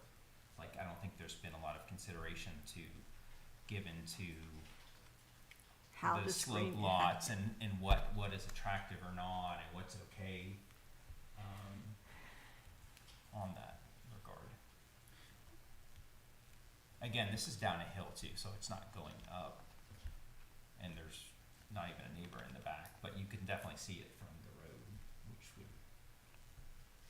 you know, potentially still be impacted by this. Well, if you were building your house again, would you do it that way? I probably would. I like the way it's built, actually. Okay. I might stair step it down. I'd certainly make it a lot bigger, taller. Okay, well, I can't remember what the cladding on your house is, but I Stone. think the intention, Stone and is it stucco. stone? But if you carried the stone downward, I'm not sure I think that would take care of it.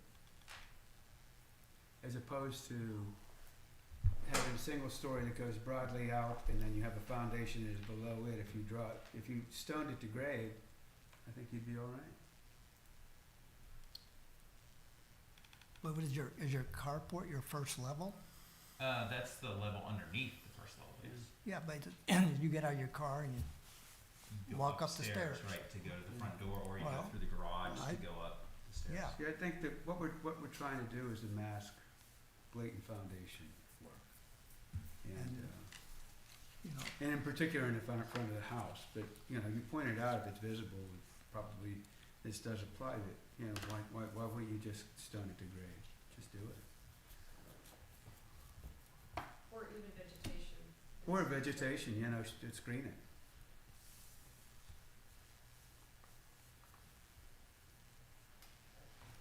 I think this came up largely from comments regarding the front of a house, and that's, you know, City of Westlake does it with 4 feet of exposure, and we just felt like we had to address it because it came up in a lot of the comments, and so this was just an attempt to address kind of the front, and I think that we didn't really, I mean, we're familiar with a lot of those houses along Timberline, and we didn't really view the side as so much of a concern, so.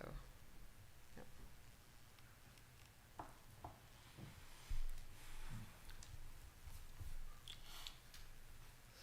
Any other discussion? So, I watched both the last CRCRC meetings and spent a fair bit of time visiting with Alex, and you know, I have many issues with the parallel plane, and I think, you know, maybe for the sake of just setting that aside, perhaps for the time being, y'all talked about at the last CRCRC meeting, you kind of got into the, call it tinting concept, and as I've spent a whole lot of time thinking about this over the last couple of weeks, and going back and looking at, you know, all the information and the comments and everything I've seen from citizens, it feels to me like there is like pretty good support for that. I think that is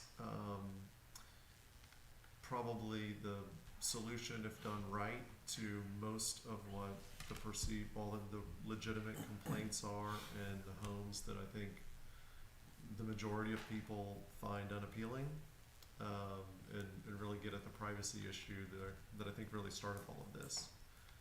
And so when I started thinking about it and looking through it and trying to diagram it out, if you will,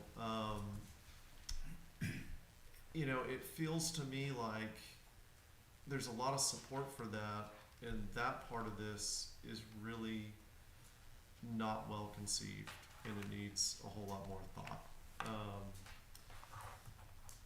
And happy to get into it as technically as we want to try.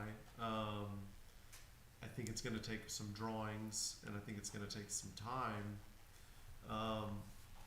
But it feels like, for me, a more productive route, because if you think of what, there's a lot of emotions around parallel plane and limiting building height, and it feels like the bulk of the discussion has really been centered around that issue. But I think if you really look at it and you do the math and you look at what tinting does and how it affects what people can build and the size of homes, I think that tinting is going to be the much more restrictive component to this, yet it's more widely supported.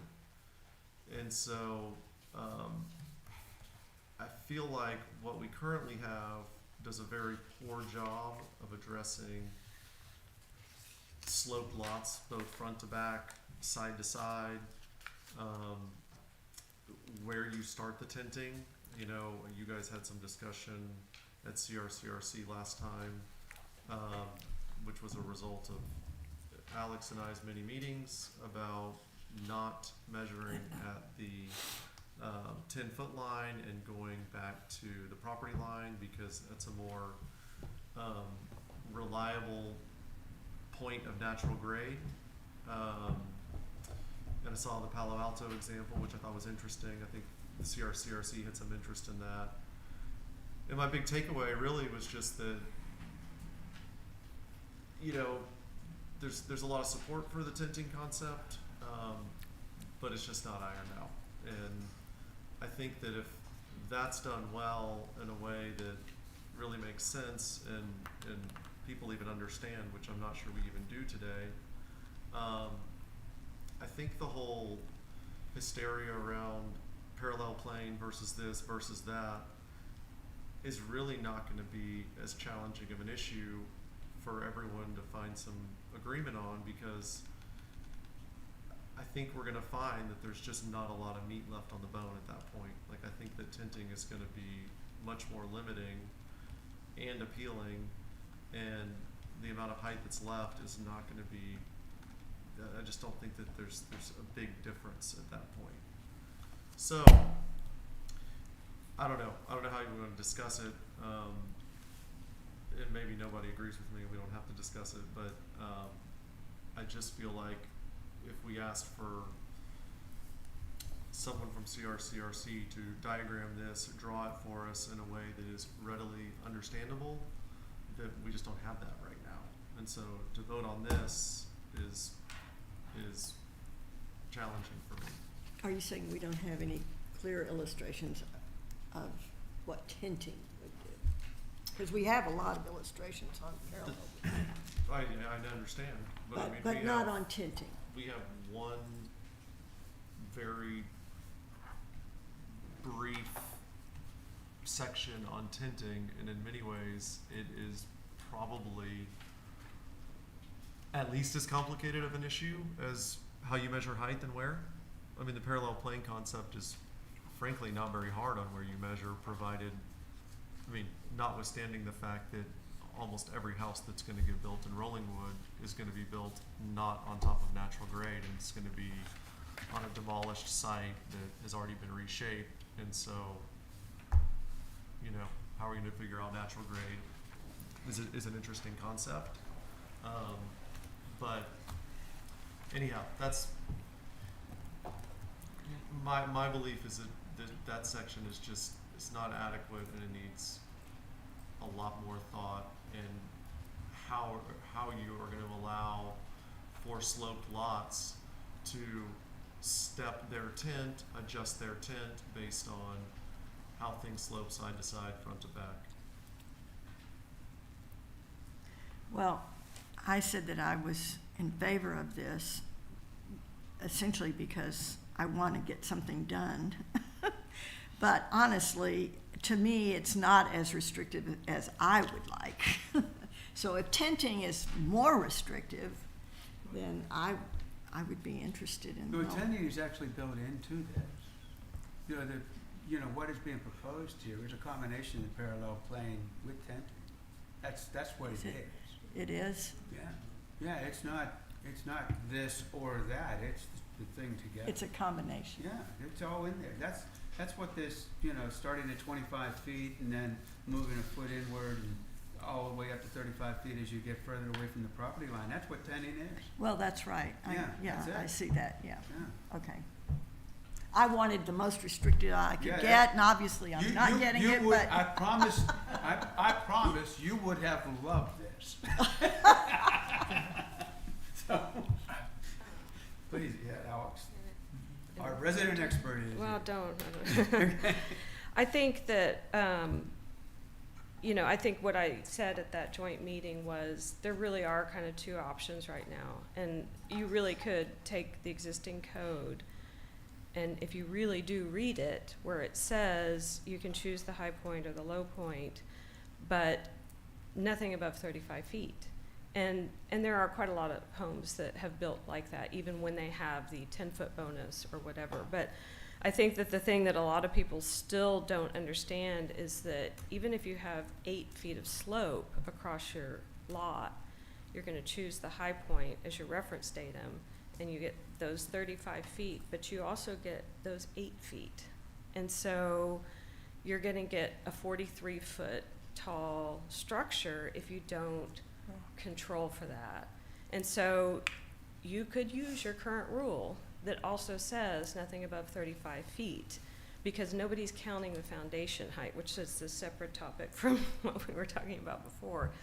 And so I think that that's, you know, and sometimes you can capture that with tinting and sometimes you can't, because I think that the house that we've all talked about a lot on Riley and Rollingwood Drive, you know, a lot of people have commented that it's really tall, but it's actually just 40.5 feet. And it's not on the rear setback. So if you apply tenting from the rear, you get that same building. I mean, it's different from the side. You could capture part of that from the side, but that's not to say you couldn't have that same height somewhere along the back. And so there's just multiple different ways to kind of arrive at the same thing. And as you said, a lot of cities use parallel plane, including Westlake, but they don't refer to it as that. They just have a cap above grade, which is what we have as well. We have 35 feet above grade. But at some point along the way, people started adding in all that extra foundation, so. And I want to ask a quick question. When you mentioned don't count foundation, I just want to make sure I'm clear on that, because I've asked that of building officials several times. I mean, when we talk about height, it does start at grade and does include the foundation currently. No. Yes. I don't think so. Our building code now takes that either high plane or low plane, or But you you- could be That's- up to 10 But you feet. still have to include that in your That's height. right, yeah. That's the only place the 35 feet max is used, is from the reference datum. And then it's Or not used. 45 feet. Is the Yeah, case. yeah, so, and that's it, and then What it's I'm not saying is used. you don't get to say, I'm 35 feet, I'm going to do 6 feet of foundation and then count my 35 feet. Your 35 feet includes whatever foundation you have. It depends on whether you're starting from the high point or the low point. That's not my understanding. And you can only start from the low point if you have 10 feet or more of elevation change. And so from that low point, you get to go up 10 feet, and that's your reference datum. And then you get another 35 feet. Yeah, you get a total of 45. I'm saying you don't get 45 feet on top of a foundation. No, But you don't, No. the 10 feet is for No, the that grade, would- not to the foundation, so you always to count, grade. you always count the foundation. That's Or right. you're You always supposed count to the count foundation as your the height. You foundation. should, but the way No. we have our Right. rules with the reference datum, Right. you get the extra foundation height. There's not a restriction on 35 feet of height. Yeah, Right, Yeah, no, there's Yes, not. there is. From grade, you get grade 35 feet From the high point. of grade, not from the high point of the foundation. You get to choose your reference datum at the high point if you have less than 10 feet of slope. So you get that 35 feet. But if your lot slopes 8 or 9 feet, you get all of that. And then your reference datum comes across, and so you get that 8 feet plus the 35. There's no restriction that says you can only go up to 35 feet from grade. That's what parallel plane is. Right. But No, that's no, not there is. reference. It adjusts. You're either 35 feet from the high point of grade. So if you choose to have 3 feet of foundation there, now you only have 32 feet left of the building. You can't have a 3-foot foundation at the top end of grade and then put 35 feet on top of that. That's what I'm talking Not about. on the high point, but just at the high point. Well, at the low point, if you've got 10 feet, now your measurement is 45 feet. Same thing applies. You cannot build But 3 you feet bet- of foundation and throw 45 feet on top of that. Any foundation that you build is eating into your total building height, whether that's 45 or 35. I'm just making sure we're all square on that. And that- Yes, but it's not Yeah. restricted to 35 feet. It's but 45. it is yeah. restricted to 45 Right. feet. Yes, yes. Well, there's Yeah, been, yes. in my 8 years on planning zone, there's been a Yeah. number of times where people have said that it's being gamed and they're doing 35 feet from a foundation that's already elevated. And I just want to make sure, I've asked staff a million times, no, it is from grade, and any foundation you have is going towards your height measurement, whatever that is, whether it's 45 or 35. Yes. That is encompassed in that. Yeah, If that's okay, on the front. yeah. Yeah, and the Taller, more. reality is whenever, It still is It's counted, almost you 10. know, Yeah. yeah. Yeah. You're And- 35 feet from the high point, which, Yeah. yes, I agree, as the lot And falls, that's current. you can have more, that's Yeah. current. I think But this the- proposed parallel plane will do away with that. It will. That's Yeah. what I'm, objecting to. Well, the Because parallel I'm plane, like- it does give you more, if you have a sloped lot like yours, you do get effectively more height at the front than you could get with the current code, but you lose a lot at the back. Which may be Right. where you want it, like on some of those lots on Timberline, there's a flat portion and then it drops away. If you're using our current code or average grade or whatever, you're restricted. You're never gonna get to 35 feet on your high point if you wanna build down the slope. But with parallel plane, you can, and you actually get more volume as you go down because there's no restriction to 45 feet Which is overall. an interesting wrinkle then. So basically you're telling me I can build my house taller Mhm. than with the new plan than I could At the now. front. But that, you know, that wouldn't seem to be giving more privacy to my neighbors or anybody else. So for my lot, it's like, it's almost like it's kind of going backwards for me, because for me to be taller in the back where I have no neighbors and I want a view and whatever, I would much rather have it be 45 feet tall in the back Mhm. and less in the front, less imposing from the front. Mhm. And that seems to actually Right. kind of go with the lot too, because Right. like even my carport, my garage is underneath, that's actually using that space, you know, I think wisely and kind of going with the terrain. Where I also object kind of to this is I think we're putting just a lot of regulation on this. Like, I mean, I'm very familiar with my lot, which is why I'll always go back to it, but neighbors have similar issues where, you know, my lot happens to be kind of wider and pie shaped, but then on the driveway side I have a drainage easement, and then on the top side I have, you know, where the structure is, I have a side yard, and then on the other side, you know, I'd be really restricted because I can't build over there because of drainage and so forth. Access, it kind of would have to stay that way. In the back, I have huge trees, so I can't go back so far without, you know, getting rid of huge trees. So I have to put the bulk of my structure kind of where it is, or to the side more. And so to that point, when it gets to tenting, it concerns me somewhat because like I might have to push my house left more and make it a little taller on that side, which is actually lower than my neighbor. But with this regulation, the way it's written, you lop some of that off potentially. So I know this is a very maybe it's not every house would be like this, but one thing I like is flexibility, where a building code like we have it right now would allow a little more flexibility on what I could do with that lot to still build a nice structure that wouldn't be, you know, an eyesore to the neighbors. But when we say you can't make a wall, you know, straight up, or you have to be a certain height, for a lot like mine, if you were going to demolish the structure and rebuild and move it a little bit closer to the neighbor and try to build a little higher on that flat part, the tenting would take that away. And so it's just, I'm not an architect and I don't really plan to do anything with my house, but just thinking about all these changes in that light makes me wonder how restrictive it might be, these changes might be on certain lots. Yeah, well, just to one of your points, I don't think anybody minds if you build higher on the where the front of your house is, up to 35 feet. You said it's not there now, but if you went higher, people might not like that. I think everybody's sort of Well, I'm prepared saying for it's a 35 privacy feet. issue. Yeah. Like if I build higher, I can certainly look down more on neighbors' Yeah, yards or that's- whatever. That's just the nature of a 2-story or 3-story versus a 1-story.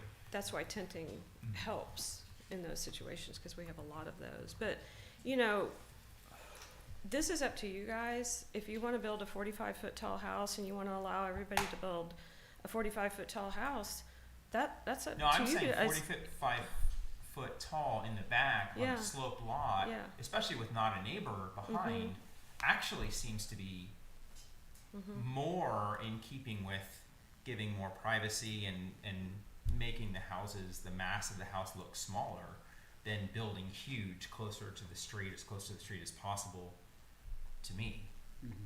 I mean, some of these houses I see now that are like literally very traditional, like 4 square type kind of houses, that I know the tenting would get rid of, that's completely different than what I would probably do on my lot, but I might have to kind of try to shift to one side or the other, but not spanning the whole width because I can't because of the drainage, for example. So I'm saying I like the flexibility the current code has that I could move left more and build a little bit taller there while not necessarily hurting the neighbor that's to my left either, because my lot as well as going down this way, actually my neighbor's lot is like 4 feet or so higher than mine. So, and he has a 2-story house and it's older house. So like even if he were to rebuild, it's gonna be much taller probably than my house. So even if I build my house a little bit taller on that side, it's probably gonna have negligible effect on that neighbor, Yeah. for example. It is hard for me to follow just because I haven't seen, you know, that in detail, but, Yeah, I'm just saying there's a lot of kind of custom or, you know, not square lots in Rollingwood with a lot of topography changes, that some of the stuff that seems to make sense may actually end up being very restrictive on certain lots. And I like the idea that before we had a special exception that you could say, well, if there's no neighbor behind or something, we don't mind this, but that's kind of not here anymore. We So- don't, that's never been there. Well, we talked about it, it wasn't necessarily in there. That's right, But we did there talk was about it. there was no exception, or there was no real adjustment for sloped lots in this. that's text. because we were actually trying to find a way that captured everything. And so we've looked at a lot of the houses. There's the one that's down on Lower Riley, recently built, very steep slope. They just, you know, serendipitously followed the parallel plane. They dug out a basement. The eave height on that was like 38 feet, but it's excavated. But if you actually cast a parallel plane over the whole house, it fits within it. So we actually thought that was a really good model. You know, I think it's 3, maybe even 4 stories. I'm not totally certain, but there's just so many houses that are able to work within that 35-foot umbrella. And I know it's hard to kind of wrap your mind around it. You know, it feels restrictive, but I've just seen too many examples of it capturing a very generous, very expensive, large custom home just fine. You know, there doesn't need to be a slope adjustment. I mean, as it turns out, our code is inequitable because we are favoring sloped lots. The lot next to Jeannie, the way they took their measurement off of a sort of lump in the back, gave them 14% more volume just in a 2D side, not cubic, than she can build on her lot. So even though that where they ended up building was essentially flat, by taking advantage of a sloped situation, they get 14% more house than Jeannie can build. That's building the opposite of mine, though. It's building up a hill versus building down a hill. And especially building Yeah. down a hill with no neighbor behind you, Yeah. the impact of that Yeah. is negligible to someone Yeah. else. Well, we've tried to say that if you want to excavate, you can go higher. You know, you could apply for a special exception. You know, But the special exception has to be I thought we got detailed. legal counsel has provided advice at the joint meeting that a special exception is not the right vehicle. And that we'd have to push this to a Board of Adjustment variance request instead. Which I think the reason why we found special exception last time to be more appealing is because you can define the type of Right. parameters and, because Board if, of Adjustment is very hard to get. That's It's, the whole yeah, problem with the that. You're not hardship gonna get a definition. variance most of the time. They're just say, well, build your house different. Well, that may be multiples of, you know, cost higher, or design might be completely different. And the other thing is, like, when there's multiple factors you're dealing with, like a drainage easement on top of a slope on a certain size lot, and then trees all over that lot, I mean, you're really potentially restricting. well, just exactly wait what till we you get to the build. tree ordinance down here later. Okay. There's- yeah. Right, I mean, that's what I'm saying. I would like to know what you could do under the current ordinance. I'd like to be able to sort of compare and have like real data in front of me so that I understand like what's permissible under our current rules for you that wouldn't be under the proposed, that would be helpful, but I know you're not planning on drawing a house, but. I just want to call attention to that we've been working on this for over a year. And we've thought of every permutation of what could happen with regard to flat versus slope versus what one city is doing versus what another is doing versus how much our generous building height that we have is already in place. And there's no perfection, let's face it. There's no perfect answer to all of this. We can't get there. What we can do is we can get to a best answer. And we believe that what we have here, what we're recommending, is the best recommendation that we could come up for the city of Rollingwood that is equitable to the most people. And it's our recommendation. You know, we can't, every time we open this box up, something else pops out. And, you know, it's gotta end. And this is it. And this has been it for a little while. We haven't really been able to come up with what you would call a substantial improvement to what we were recommending several months ago. So we are here to decide whether or not we're gonna take this forward to city council or we're not gonna take it forward. And if we don't, I don't know what we're gonna do with it. I have a question, because it Gee, has yeah. been a year, Yeah. since I've been on on P and Z. And it seems like there's so much resistance to any kind of ordinance like this that I don't think P and Z, I'm wondering, does P and Z have to do this or can council take it from here? I mean, really, yeah, because I don't think you guys are ever gonna pass it. Yeah. And you have objections to every single thing. And I've been listening for a year. That's all I've been on this commission. But you guys have never liked anything that's been recommended. Nobody. It's appalling to me that you guys, that what I see is a lot of self-centered interest. And nobody's really respecting the needs of the community and the needs of privacy. And you guys just seem to be saying, no, no, no. And over a year I've heard this. And I'm wondering, well, what can we do? Do we just stop? I mean, I'm sorry, but that's what I feel. I feel like you guys are just like putting your foot in the ground and just saying no, no, and not really coming up with solutions other than saying no. I mean, do we have to have this go through P&Z or can it just go to council? What can happen is I'd that like to if respond to this- that when we have some time. I'm sorry? I'd like to respond to that when we have some time, just whenever. I can respond if you'd like to, go ahead. No, Jeannie was looking at me, so I wanted to respond. No, I was looking at Jeannie actually, but, what Um, okay, go ahead. I would say I vehemently disagree with most of everything you just said, Jeannie. I've had numerous meetings with Dave one-on-one, with Alex one-on-one. I've attended and rewatched CRCRC meetings over and over again. I've not seen you. 10 minutes ago you said you didn't know there was tenting in this. So I would turn it back on you and say, do you know what you're voting for, Jeannie? Yes, You're saying I I want to do. just I vote for just- this. I want to pass it. I want to pass it.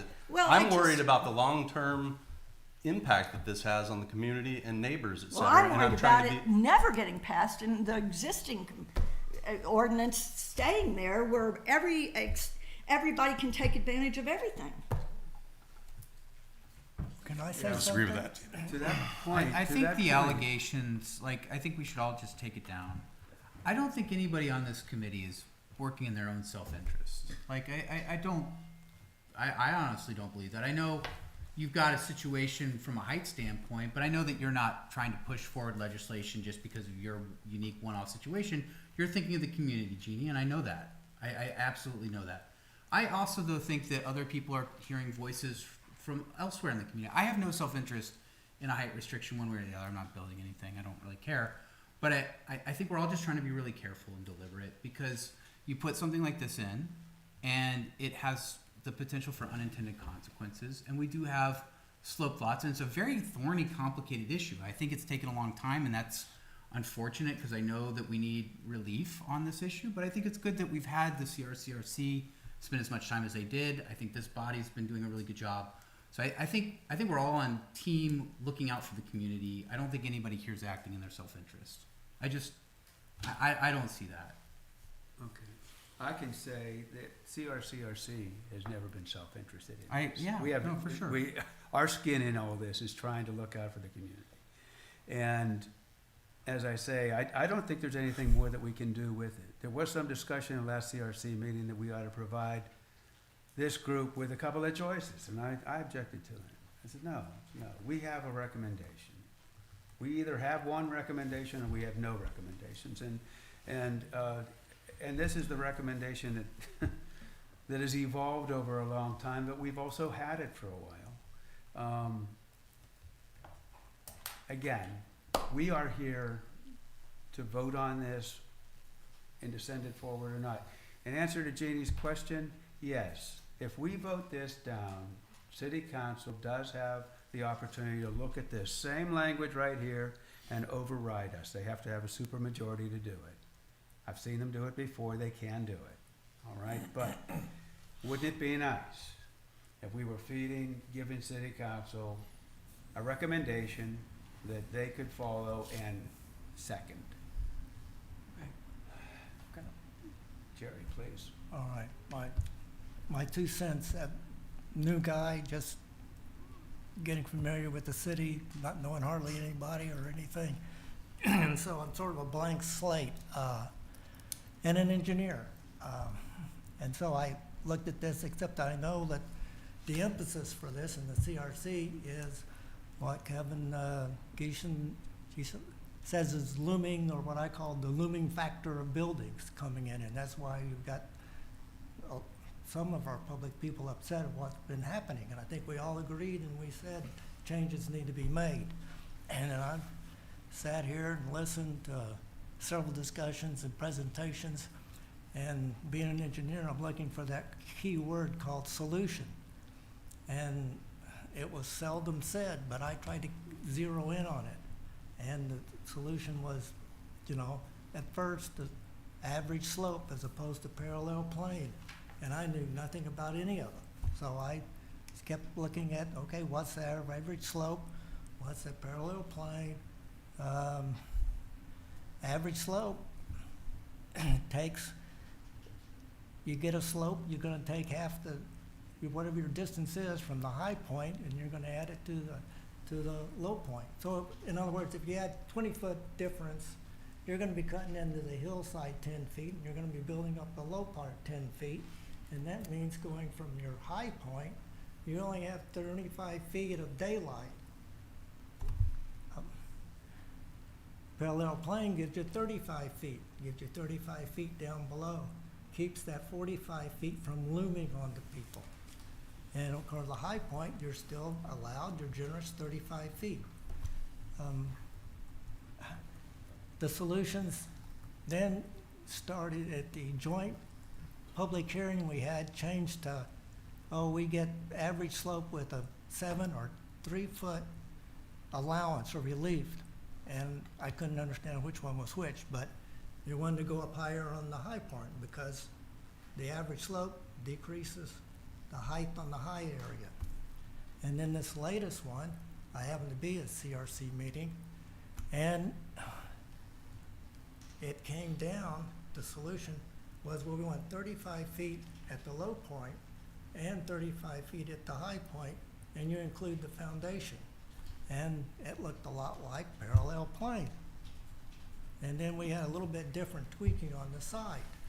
Well, we still get 25 feet, 10 feet from the property line, which to me is pretty close and pretty tall, versus 35 feet, which is, when you get up that tall, to me, you're out of my eyesight. It's almost, take your pick. So, engineer here wants to know, what's our other alternative solutions? We've been at it for a year or so. I haven't seen much. I feel a lot of criticism, a little critique, and very few solutions besides parallel plane. And it seems to me that's been pretty well thought out, hammered out, been around for months, and I I don't see, it can be tweaked a whole lot more than what it is. It eliminates the looming factor as best as it could, to a certain degree. It's still big and generous. You get the height where you need it on the high part of the land. And it keeps big foundations from overwhelming people. Look at my house across the street there, it's building up, looks like a battleship. It's, you know, hopefully that gets eliminated. I think that helps the community. So that's all I have to say. I'm going to make a motion myself that we take this recommendation and pass it forward as written. All right, I second that. Okay, we have a motion, we have a Can second. we make a motion to table this and discuss this more later? We have a motion on it, we have a motion, we have a second. Can we ask council, can we Awesome. table it instead of voting on it? You have to vote if there's a motion on the table, so you could vote it, if it gets voted down, you can make another motion, but you do have to vote on a motion on the table. Yeah, there's a motion on the table. Right, Charles? Yes. Okay. We have, Can the chair make a motion? Any further? Yes. Yeah. Any further discussion? I'd like a lot more discussion. Yeah, I don't know. this is just Yeah. short-circuiting the process. Yeah, I mean, So we I talked to feel- Dave about having ample opportunity to discuss. I mean, it sure doesn't feel that way. All and- right. and- Okay, on September 4th, you had this document in your hands. Okay, we are 1 month past that. And I haven't heard boo or anything from anybody with regard to this, in this group. And if there was something that needed to be said, it could have been said on September 4th. You know, how much time is enough time? You know, we've spent over a year on this. And this has already been, approved by this body one time in almost the same form as what is being presented now. Now, it has been tweaked and I think improved. But, you know, when folks say we haven't had enough time to do, I just can't get my head around that. How much time? What? Nothing's The number of changed. documents that have been generated around this and have been available on our website is incredible. So, We ought to be writing a book about the possibilities of building on slope lots. I mean, literally, we could turn something out. But, I think that, so I don't know that I agree that what was voted on before was essentially this. At least I was at that meeting. I remember voting to send it up to city council, but it was not that we had approved what this language was, but rather that we needed guidance on something.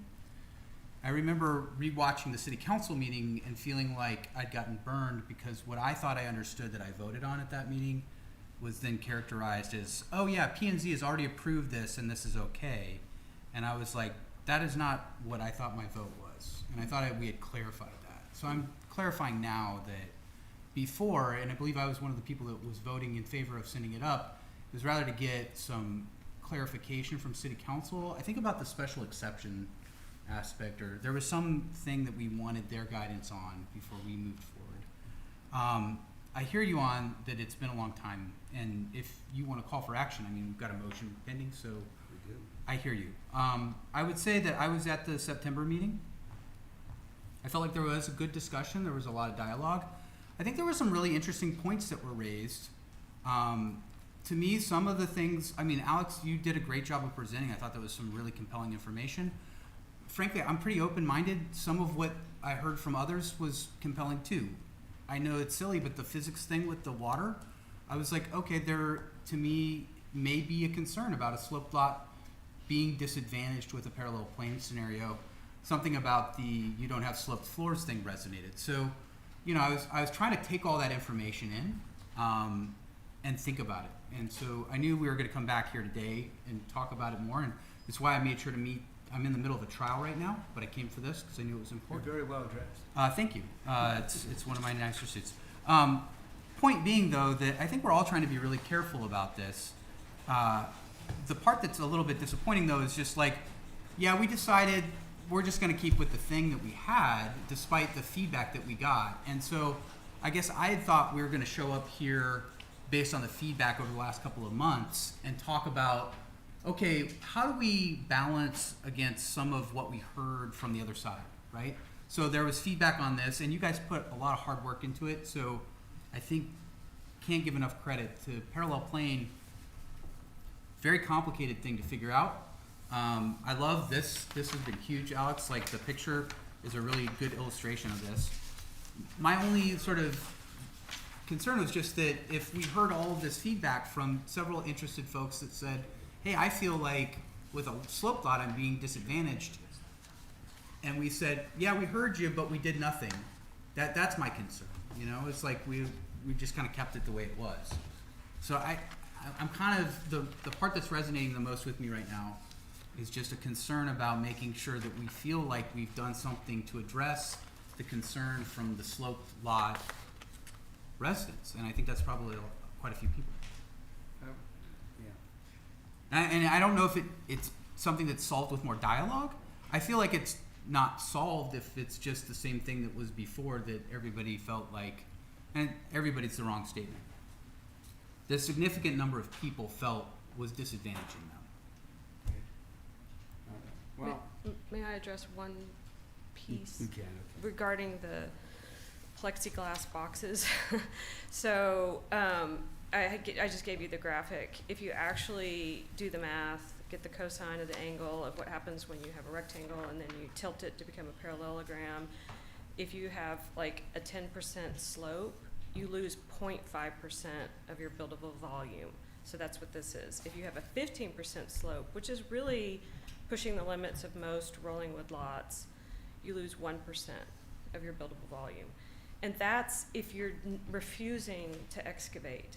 That's because you only want to build on the surface of your slope. So, which is not even how anybody on Timberline or Hatley or any of our sloping streets have built. They have all cut and fill. That's just, you create a level spot on which to build. And typically you want to do that by cutting into the soil as opposed to building out. So it's just I like applying math to things. No, you're making me wish I had my TI-85 calculator somewhere. I don't remember how to do that. Just rotate it. Oh, there you go. The cosine button was my friend long ago. I had a quick question, Alex. Obviously, kind of going back to the tinting, which we haven't talked nearly as much about as we have height. I know you've done innumerable number of kind of going to existing houses, looking at the parallel plane. Does this work?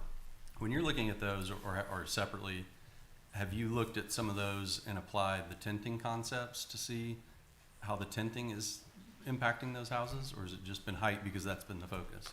I have to an extent. Yeah, mostly the focus has been on height. There are quite a number of homes that people have complained about which tinting would not do anything to, because at the 10 foot they're at 25 feet or whatever. And so I tend to agree that maybe it should come down, but at the same time, yeah, like even the house on Park Hills that everybody complains about, we talked about this, it does follow a tinting rule on the sides, not on the front, but from the rear and both sides. And we still don't have tinting in the front, correct? We have, yeah, we're keeping it at 35 feet. You can't go to 45 feet. I don't know if that's in there. You mean 25? Yeah. it's in 35 there, feet yeah. at the Yeah. front setback. Right. We want to control that so nothing goes above. Oh yeah, that wouldn't be tinting because that's the height limit anyway, right? Yeah, Right. yeah. But I think that you have to enforce it, because right now you can still add in the foundation, you know, based on our rules would allow you to get above that on the front. So you have to Only on a specify. on a slope front to back. Yeah. Yeah. Okay. Have you looked at some of the concerns that Mike expressed about tenting. Like, are you comfortable that the tenting as written right now is applicable and works? No, I do think it needs nuance, and I mentioned that in our CRC meeting, that I definitely think that I agree that Mike brought up, what the city of Austin does is take their measurement along the property line, which makes a lot of sense because it's largely unchanged. And so, as opposed to taking it on the setbacks. And then what the city of Austin also does is, it takes its measurement every 40 feet, which allows you to sort of course correct and, adjust for slope. Parallel plane does that just sort of inherently, as you're going to follow the grade anyway, so you're going to follow. But I do think that there are things to consider on a lot that is sloping, that you might take an average of that 10-foot setback, that you might say, okay, as long as it's 25 feet average and that the height that exceeds 25 feet is only for a small portion, so that you don't end up with, a bump at the back, but then your wall is like 30 feet for the full side setback. So I think you have to kind of control for how much of that exceeds, and it gets complicated. And we've always tried to keep this simple because that's what people want, but a lot of these city codes are very complicated because there's just so many different considerations and conditions. Have you found a city that does, which I can't believe we never talked about this, but that does parallel plane and tinting? Yeah, a lot of them do, and they use a different term. They'll use daylight plane. They'll use bulk plane, like Boulder uses bulk plane. There's not many places that actually use the term tenting, but Because like Westlake doesn't use tinting because they have big setbacks, right? They don't need it. They just use parallel plane. yeah. Well, they do have like a rule, like on Brady Lane, that, the setback is, I'm gonna get this wrong, 25 feet, 15 feet for the first story, and the second story has to come in. So that's effectively a tenting. So your second story has to be, I just called them and talked to them, I've already forgotten what they said, but Also, they have a story limitation. so anybody that builds along Brady, if they want to build a second story, it has to be narrower than their first story. And so going back to Tony's question, you're not entirely comfortable with how this proposed ordinance deals with tinting? Yeah, I think that it needs just another layer of understanding, and I like your suggestion of taking it from the property line versus along the setback. I think you have to figure out, are you gonna just use if you're gonna use parallel plane, are you gonna just let that be the governor, or are you gonna take measurements every so often? So, yeah, I do think those things need to be ironed out. So it would be like you track the front and side lot lines as you go back, and that's the plane that you create. It's based off the. Yeah, it's like it's a little weird, but like if you think of, I don't know, this is the front of the lot, right? Yeah. And you're like sloping up, okay? And if you have 25 feet at the building line, that line is also sloping, right?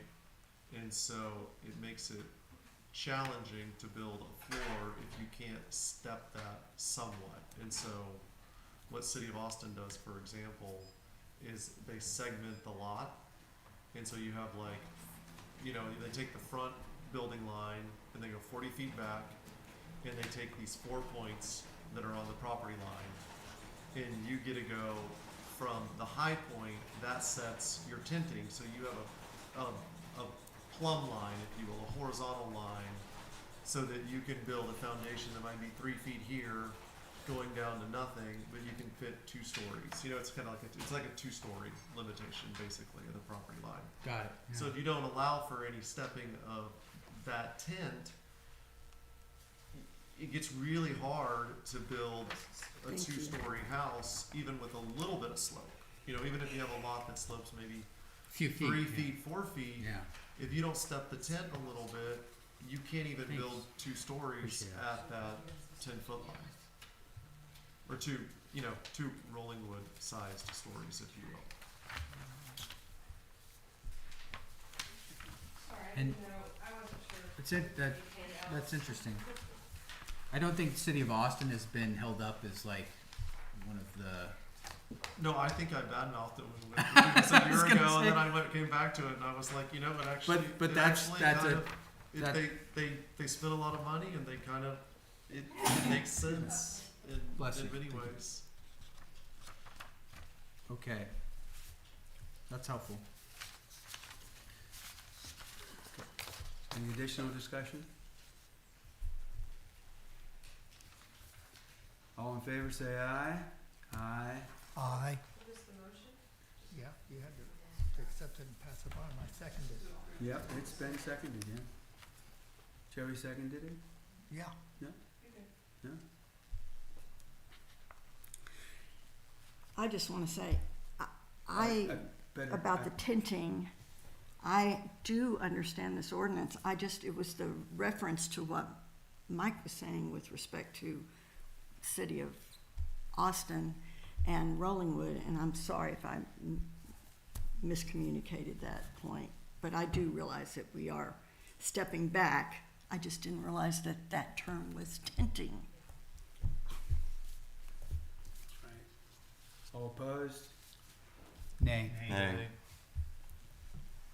We have 3 ayes, 4 nays. Motion doesn't carry. So could we make a motion to table this and bring it back now? I Okay. think it goes I'd like up to to do that. city council as it is, right? It will go to city council as it is. Yeah. There's no tabling, it just goes up. It's just, there's no recommendation. Well, we need a recommendation. Right, I think generally if it was an actual, if this was the public hearing process and P and Z voted it down, it would still go to city council Oh, is with this, a, oh, but that's this right, is not, this but is not that process. step. Yeah, so, This is before that, yeah, so. so you could make a motion to table until the next meeting if you wanted to. Mhm. I'd like to do that and I would like discuss to it. discuss it So further. I'd like to make a motion to table it till the next meeting I and second. have a proper discussion. Yeah, and just to clarify, my nay vote is not a vote for the status quo, No, not at all. Thank you. not remotely. It's for more discussion. So, you have a motion? Yep. We have a second? I second it. You seconded, all right. Any further discussion? I'm gonna say this isn't going back to CRCRC. You guys take this stuff home, you do your homework, you figure out what you like and what you don't like, you bring it to the discussion. But we beat it to death. And we've heard every permutation again that there possibly can be, and CRCRC is on its way to dissolution right now. I've already resigned. This is our recommendation as it sits.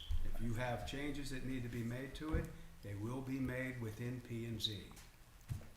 Okay, so you know. I will say, we just asked the literal architect of it if she was totally comfortable with the tenting as is, and the answer is no, so, I mean, Well, I would've. I don't wanna get into the personalities of everything here. I'm not Because talking a about lot of this personality. a lot of this has been emotional and it's a personality thing. So it becomes a matter of how much detail do we want into this? And how many times do we wanna revisit how it is done? I just wanna lock it up. And I have the and the CRCRC voted on this last time as to whether we were gonna go forward with it or make other considerations. And the vote was go forward with what we got today. We're done. Understood. Yeah, it's fair. Yeah. Yeah, That's yeah. all I got. I think, That's all I so got. you Got it. wanna revisit it the next meeting, I think that's the motion that's on the table? Yep, that's the motion. That's the discussion. Any additional discussion? All right. Hearing none. All in favor, say aye. Aye. All opposed? No. No. Oh, Okay. Ayes carry 4-3. It'll come back, table. Moving along to discussion.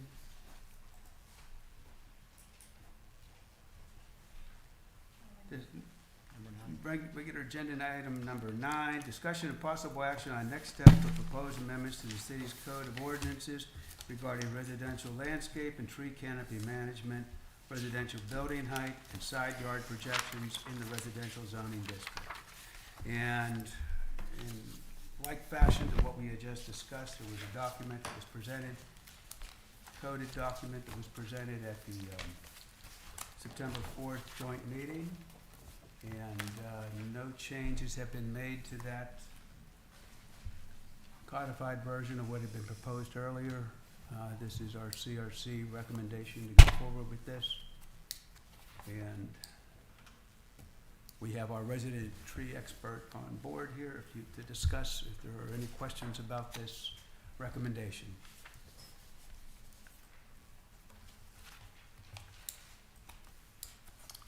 So that's what is, are we doing the residential contract, conducting construction during construction, or is it? Critical roots, I think that's down below, isn't it? Isn't that another agenda item? All right, Yeah, you're in tree the, protection and construction you're in guides. the tree canopy. We're on number 9. Yeah, that'll be number 9, that'll be number 10 there, Jerry. Well, it's, Okay?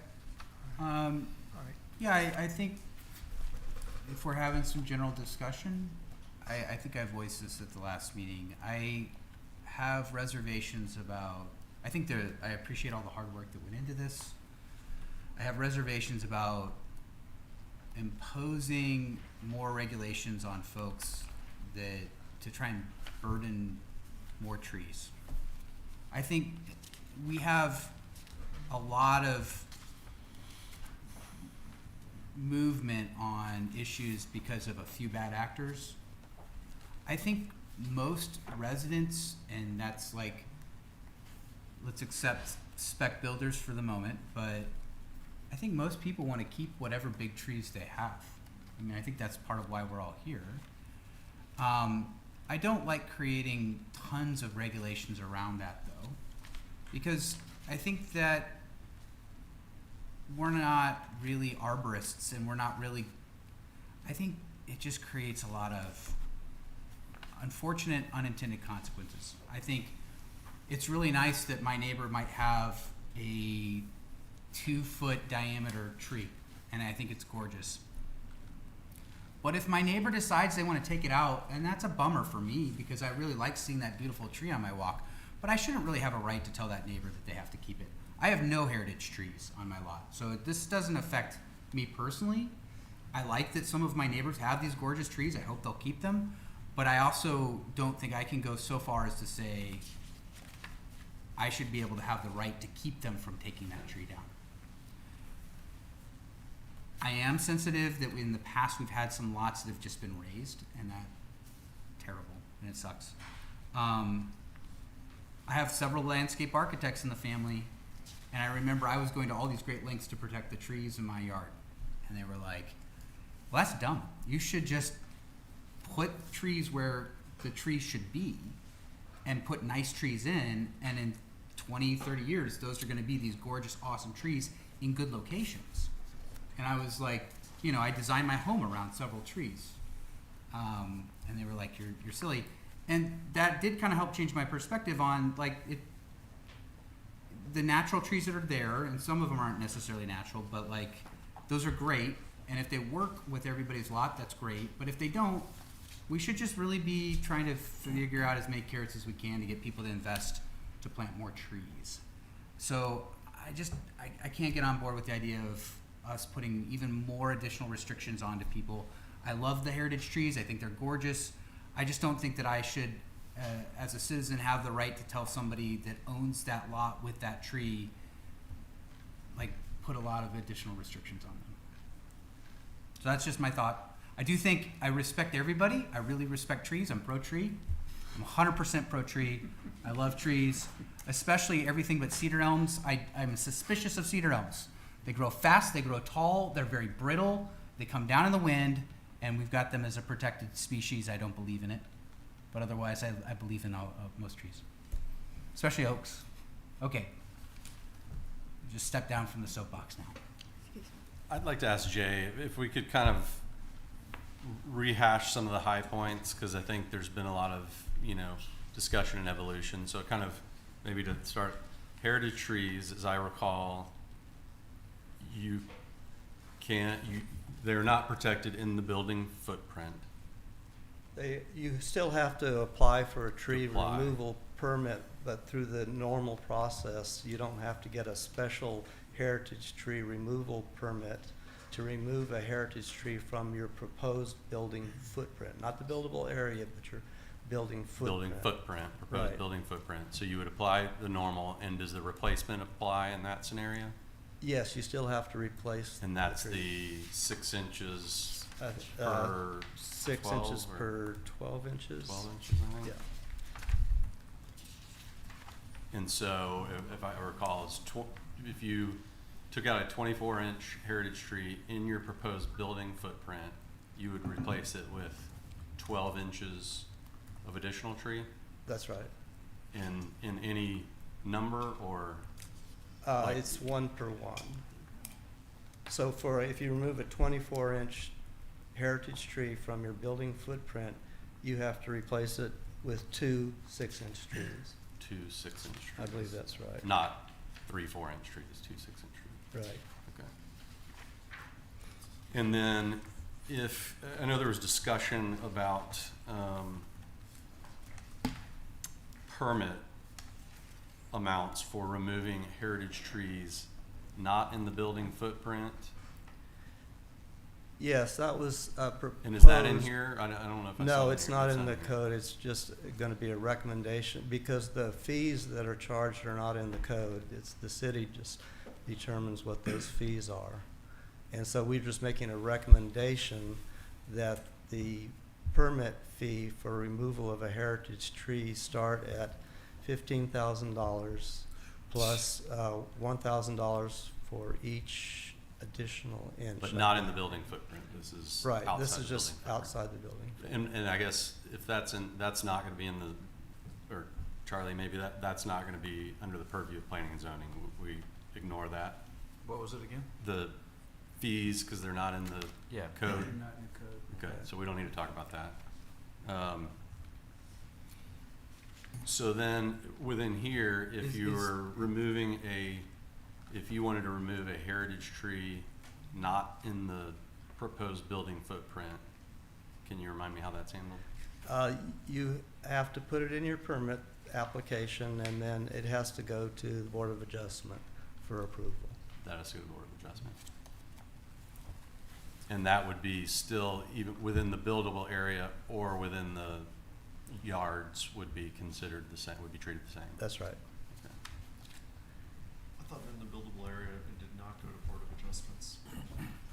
Building footprint. In the Building building footprint. footprint, I want to make a distinction between buildable area, which is just the side yard, front yard, backyard setbacks.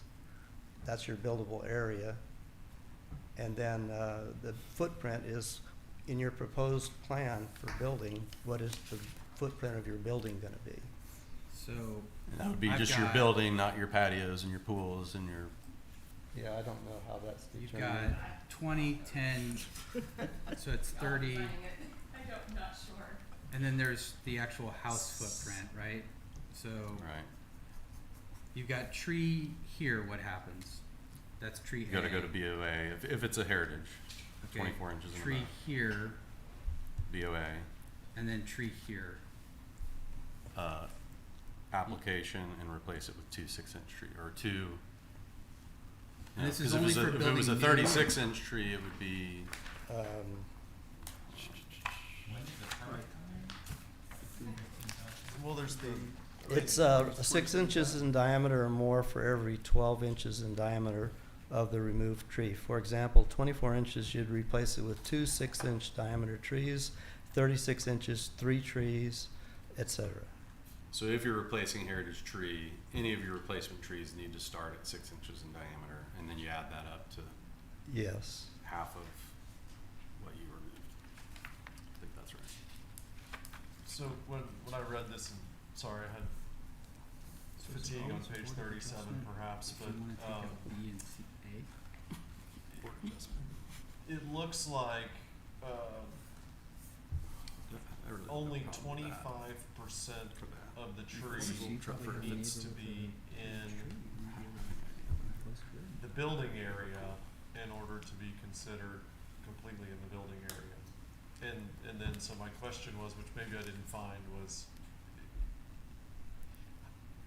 and excuse me if I just glossed over it, but I know there was language about if you impact the CRZ to some extent, that's considered removal also.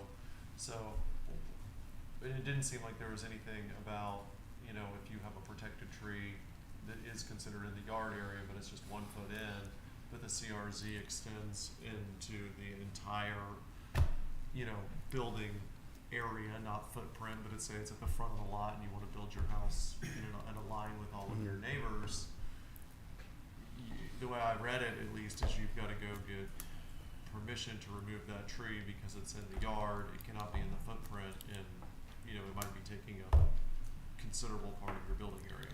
So I think what is being proposed is if you have a protected tree, we're not talking about heritage I'm in trees. heritage, but Oh, you want to talk about heritage trees? Okay. well, If a heritage Yeah, tree is, yes. or a protected tree, well, then heritage is the on one that requires straddles the buildable area and the side yard setback by if 25% of it is in the side yard, then that's considered to being removed from the side yard and has to be replaced with 3 trees. But if it's removed, if it's, you know, totally within the buildable area, it just has to be replaced with 1 tree. Okay, so what about the example of if you have a heritage tree that is entirely in the front yard, it's a 50-inch tree, Mm-hmm.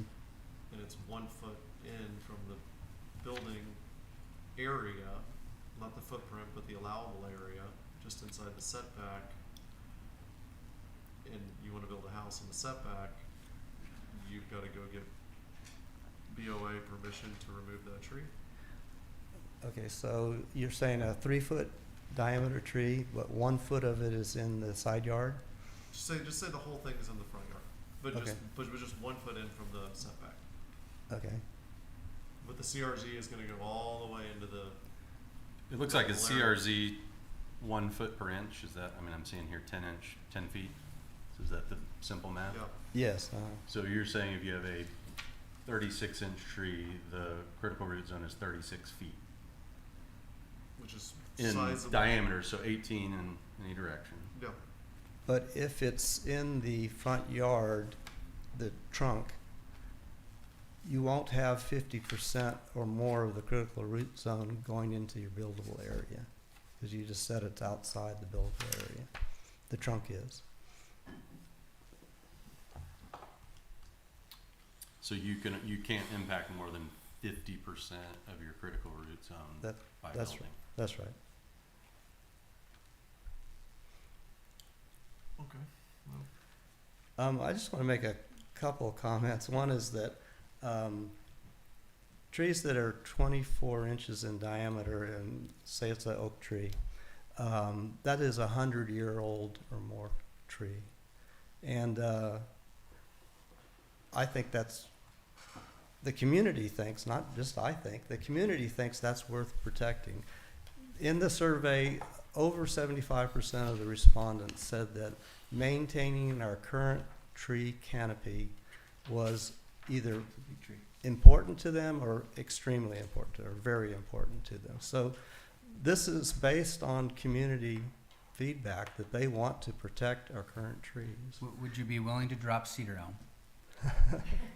I'm not joking. Yeah, the only problem with that is, When all those trees start I don't think cedar elms live 100 years, though. I think they're like a 40-year tree. No, That's the their thing. growth rate might be different. They grow really fast and really tall, and then they crack, split, and die. So I would speculate that the cedar elm in the front of my house is at least 70 or 80 years old. be It's a- careful. it's a Don't per- walk under it. It's a pretty good size. Don't park your car under it. And the problem is if you don't protect the Typical is cedar 100 elms, years, you're up gonna to have huge 300. gaps in your tree Cedar canopy. elms? I mean, per Google. Mm, I mean, I don't, yeah, I don't trust them. Because, oak blight went through the community many, many years ago, and there's areas of Rollingwood where there is nothing but cedar elms. On my lot, for example, if I could have taken I could have taken out every tree. And I don't think that's what the community wants. May I make one short comment? Sure. Excuse me. Brooke Brown, I'd also like to address, we have, and I don't have hard numbers on this, but we have a number of situations in Rollingwood where when a lot comes up for sale, it's immediately bought out by a spec builder because the spec builder can pay cash and the spec builder can close very quickly. And so it may be that the person who buys that home from that spec builder wants to protect the trees, but the spec builder has already cut them all down because it's easier to build and cheaper to build without having to protect those trees. And I think we've seen a number of situations where that's what this ordinance would protect, is that the spec builder would not be able to level the lot, cut all the trees down just to put some money in the pocket. Thank you. thank you. Thanks, Brooke. Thanks. That actually leads a question too. Yeah, I mean, I know that our current, tree ordinance is not that old, and I think the survey would say it doesn't go far enough. Have we seen any issues, thinking about application of this one, have we seen any issues where people seem to be willfully disregarding that, like i.e. a spec builder buying it and coming in and raising before they ever talk about a permit or any of that without doing the tree survey? Because to demo, you have to get a tree survey, I believe, or you have to tree survey to demo. But that wouldn't stop you from coming in and, because we don't have, or do we have a permit now to remove a tree? We do. Yeah. So they would have to be breaking the law if they do that, Well, which they could still do in this situation. But they can file the survey, and then nothing has to be done until landscaping after the end of the project. So they can cut all the trees down. The Park Hills is one of the examples. And as a council member, what I hear most often is, why can't we protect the trees in the setback? If we do nothing else, let's protect the trees in the setback. The Park Hills example, beautiful trees on that lot, like you see on Tom's lot, and most of them were removed. And I understand that and completely agree. I guess I'm getting at, if there are people, I'm wondering if we have any situations where people are willfully disregarding our laws, breaking the laws, cutting down trees.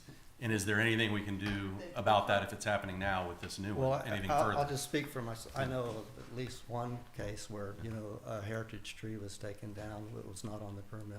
So it's happening. Does this do, Really? I mean, I don't know if there is anything we can do. Does this do anything to attempt to change that and make it harder? I guess, I don't know if there's anything we can do. Well, there are penalties for breaking the code. I assume there are now, right? How many of these heritage trees do we have? There's currently, and I'll go back, our current ordinance doesn't actually protect any tree. It just requires mitigation if you cut it down. So in that sense, the trees can be cut, and mitigation is the remedy. So it doesn't actually protect trees. It just defines how much mitigation has to be done.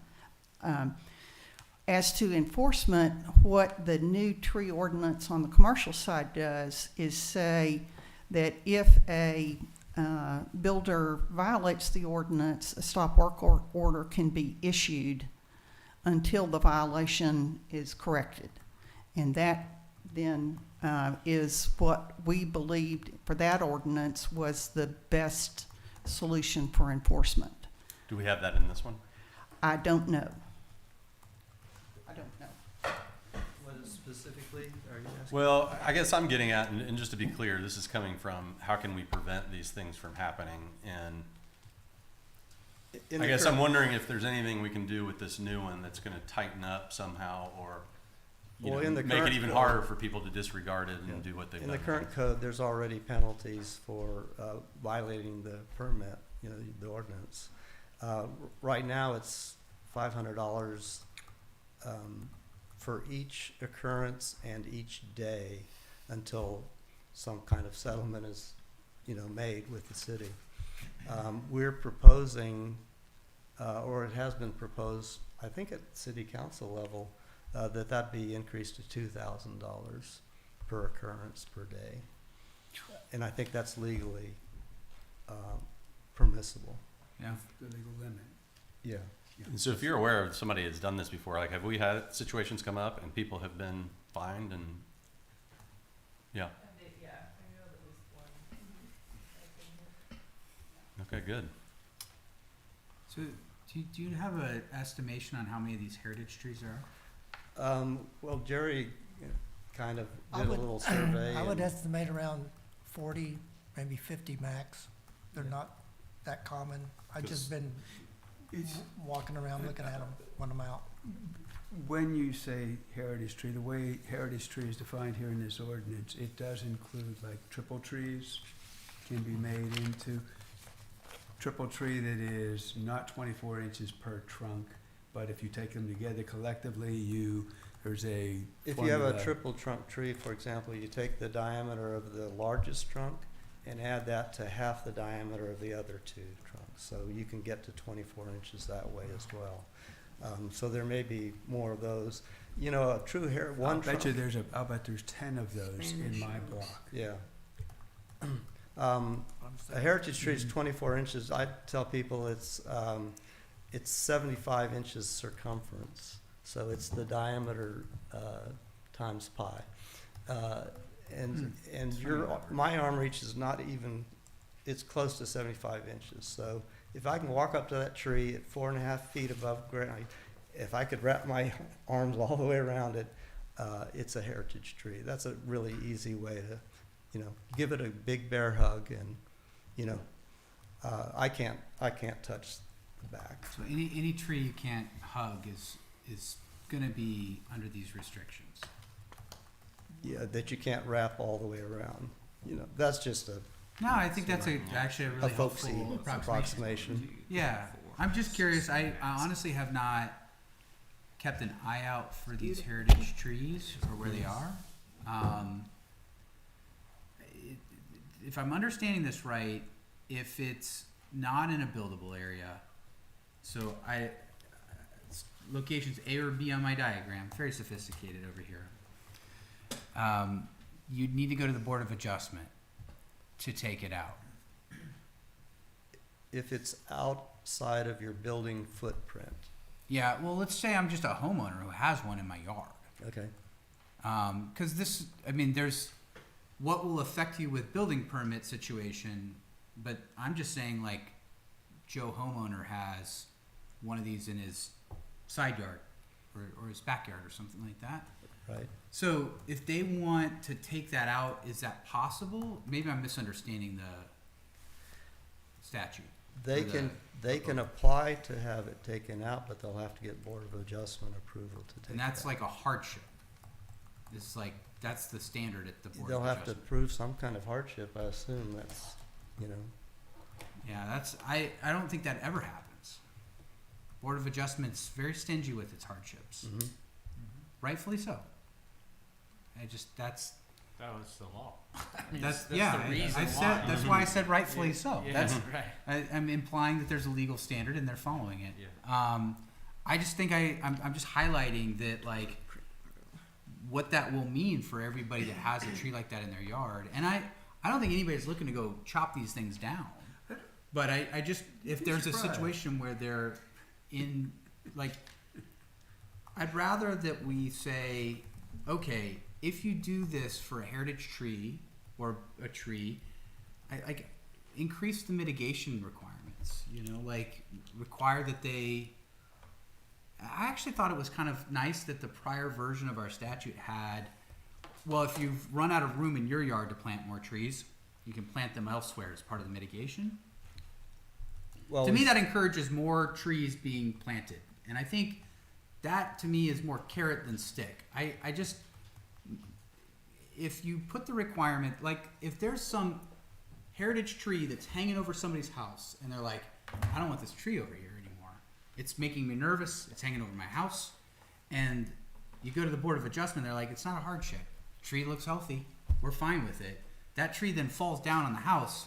I don't like the idea that I we're think you putting could these raise a safety issue in that case as part of it. Well, you're depending on the Board of Adjustment to agree with your perception of whether there's a safety issue or not. That's, to me, a risk I don't think I want to put on people. That's my concern. I'd rather it be done, I'm okay to protect these. I'd rather do it with carrots or like mitigation efforts and not make it a blanket, you can't do it except for BOA. That, if there was a way to adjust this such that, okay, if you take out this, it's going to be more trees, bigger trees that you have to replace it with, then I think I get on board with this. And I'm only voicing this not because I'm trying to argue against everybody, but more just to tell you where I'm coming from it and to see if there's some area for compromise, because that's what all this stuff ends up being, right, is compromise. So that's my pushback on it, and I think I could be more comfortable with it if we had something that didn't create a blanket no, because that's effectively what I think BOA is, and instead had some, if you're gonna do it, it'll cost you some money, and you gotta plant a lot of trees, and maybe you gotta put some of those trees in Rollingwood Park if you run out of space, but like, there's gonna be a lot of trees that you're gonna We do have a provision, you can plant replacement trees on your neighbor's lot if they agree. or Okay, yeah, want yeah. to. I thought that got taken out the last time. I think we left I think it's that, still in there. It's in there. just that one criteria, not all the putting it in the parks and getting the, you know, Yeah, it used to be that you commissions could and- take it somewhere else besides your neighbor, but I believe we left the neighbor piece in. yeah. That's something. I know y'all talked about this ad nauseum, and so I just want to make, I guess, the critical root zone, I guess y'all have been very thoughtful about trying to, I don't know, make that not prevent reasonable building footprint choice, I guess. I mean, because that's the idea behind the 50%, because even if you get one that is very close to where you're going to build and you're building all on the other side of it, you're not going to impact 50%. That's the idea. Mm-hmm. Okay. And if, I mean, it's trying to prevent what we see happening, and that's where people don't apply for a permit to remove that tree. They just excavate through the critical root zone to the point to where it's gonna kill the tree. If you build on, you know, the other side, fairly close to a pretty big tree, and you start building on the other side, which is in the building footprint, I mean, is that going to effectively kill the tree? Or is it proven that if you're not affecting more than 50%, it's got a shot? That's why it's in everybody's ordinance that way. Okay, so that's the I'm sure- common I'm theme not is an 50%, arborist, so yeah. I just go by, you know, what's been put in other you know, in Austin, correct me if I'm wrong, but I'm pretty sure you cannot remove a heritage tree, period. That's why we Goes live to in Rollingwood. council. Yeah. So, I mean, there is compromise here. Has there been any discussion, is there, just, you talking about compromises, and we, you know, city council's got plenty to do, but is there any other option other than BOA where maybe the bar is not hardship, but you gotta plead your case in front of city council? Well, I mean, if somebody- we don't have that many of them, is that, We had suggested reasonable? that very originally that it go to city council, and we were advised that, well, that's a political position, and we don't want politics to be involved in whether you can remove the tree from your, you know, your heritage tree or not, so. could be with BOA too? Yeah, I mean, you know, I think y'all have been really thoughtful with it, and I think responded on this one to comments and made changes and amended things, which I've really appreciated seeing. One question I had is, have y'all yet, or would you intend to, when it's in final form, have an arborist review this and just kind of say, hey, the community wants to protect trees. We also want to be cognizant of the fact that there's some undeveloped lots that have a lot of trees that are going to be difficult to work around. So we're trying to find some sort of balance and you know, just kind of, can you review this in whole and give us your assessment of it? Have y'all done that or thought about that? Talking to an arborist? Thank you. We'd be happy to do that. Yeah, before, sure.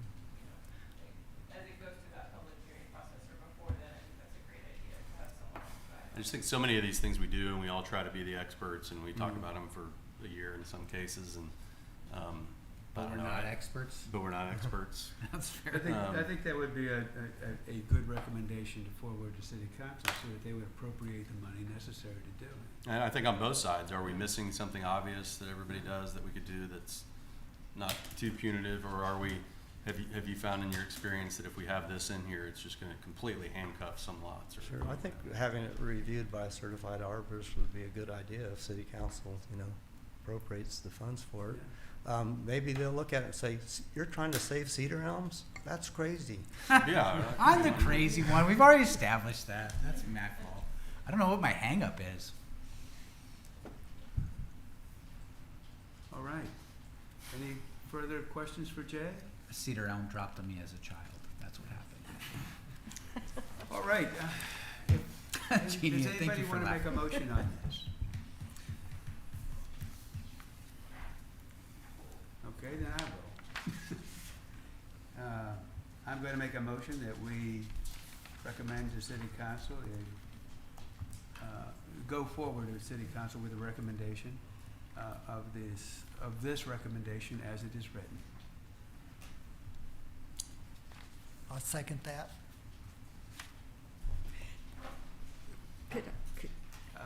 Could I say something? First and a second, and any additional discussion? Okay, thank you. Can we add to that a friendly amendment that I agree that this is needed, but it is complicated, and it is, I think, burdensome to residents and builders. Could we make the recommendation that if city council can find a way to simplify it, we would like that? I mean, it is complicated. But maybe a way to do that would be, could we, I would like to add that we have an arborist review this at some point in the process, whether we think that's now or if city council wants to take a pass at it and then do it. And then maybe part of that is just ask city council to also consider the challenges in getting a Board of Adjustment ruling in a scenario like this, and whether they have any good ideas on alternatives that would be difficult, you know, and still highly discourage people from getting rid of heritage trees that, you know, unless absolutely necessary, but maybe not quite that level. What this ordinance, what you have before you, is essentially the old ordinance with changes made to it. And if you go back and look at the current ordinance, it's on the book. It's pretty complicated. I've never liked the way that the ordinance was written. But our charge was to improve it. So, you know, if your amendment is to say, let's take a look at the way that the ordinance is written and see whether or not we can make it a little more human, I think that's a useful thing to do. I'd like to make a friendly amendment if possible. I don't even know how this would work, but I was clearly more pro-tree than Mr. Nash and pro-cedar elm. But your points were, you know, I hadn't thought about the situation where you do have a tree looming over your house. I had a pecan tree that I had to save in the city of Austin, and it was a disaster, like limbs crashing down on the house all the time, and could never get it removed. And so I'm very sympathetic to that, and it would be nice if, you know, there could be some special exception that would allow for an easier route to removal of a tree hanging over a house or something that didn't create this incredibly high burden of going to BOA.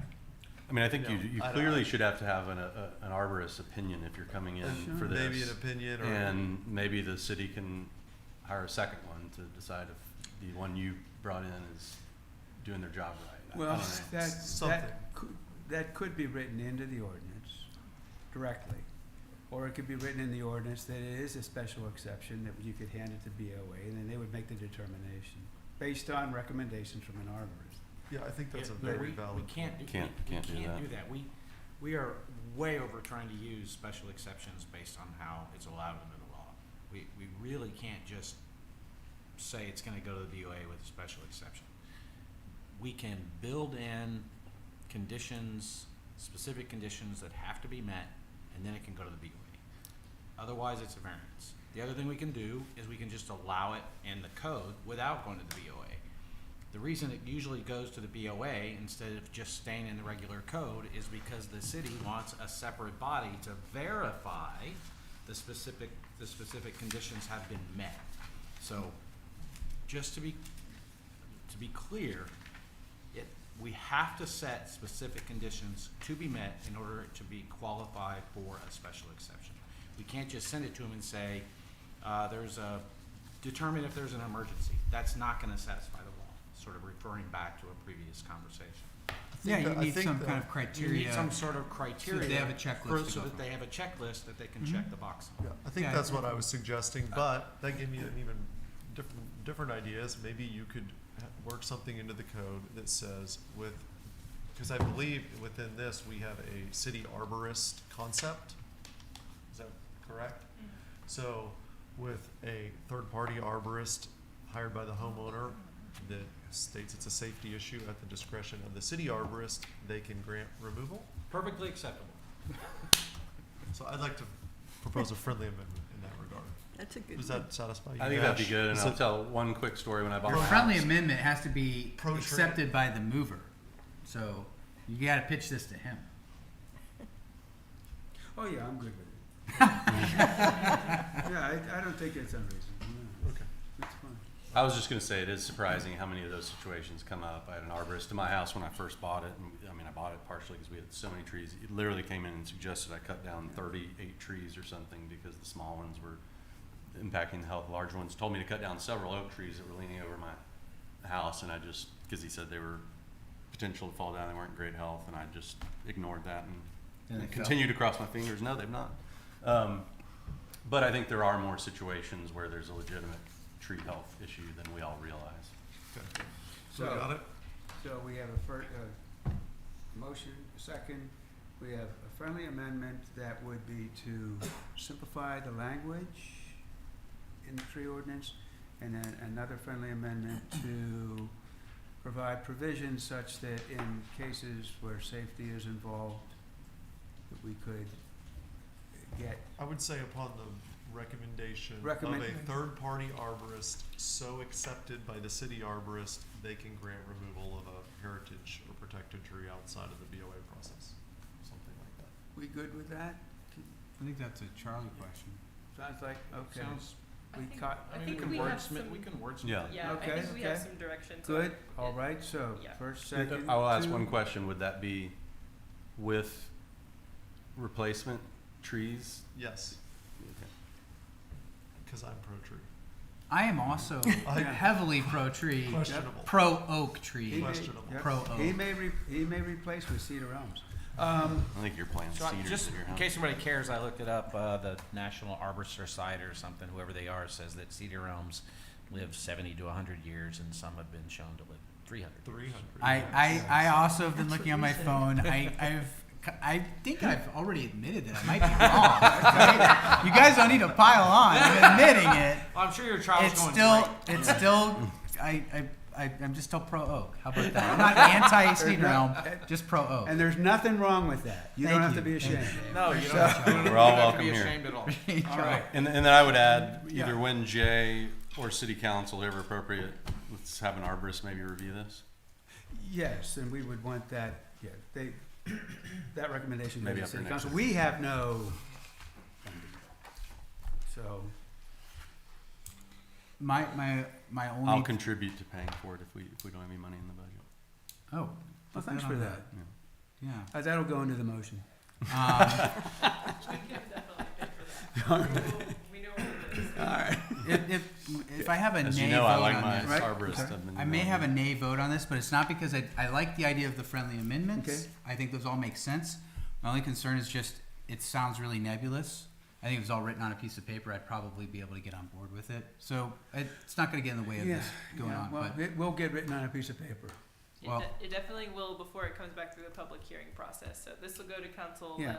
We'll set that up. Oh, and then it you'll comes have- will back go- to you'll us? have more text. And it will, with yeah, it'll this. have the text think the going last to time city I- council, right? So this was the Yes, of situation course. last time, Okay. and then I voted in favor, cause I was like, yeah, let's get it up there and then we'll get it back.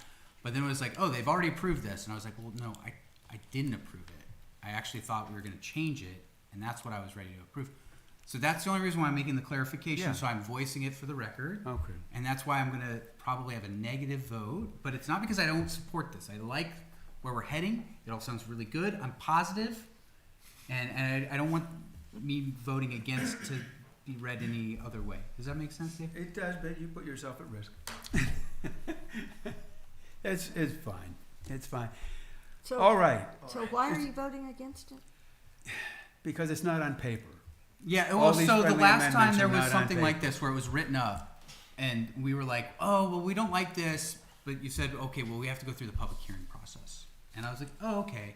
If all I'm doing is just helping get the ball going for us to get to the public hearing process, then I'm a yes vote, so it can get up to city council, come back down in a different form, and we vote on it. But it got interpreted at city council as though we'd all voted in favor of it as it looked. And I was like, well, that's not how I thought I was voting.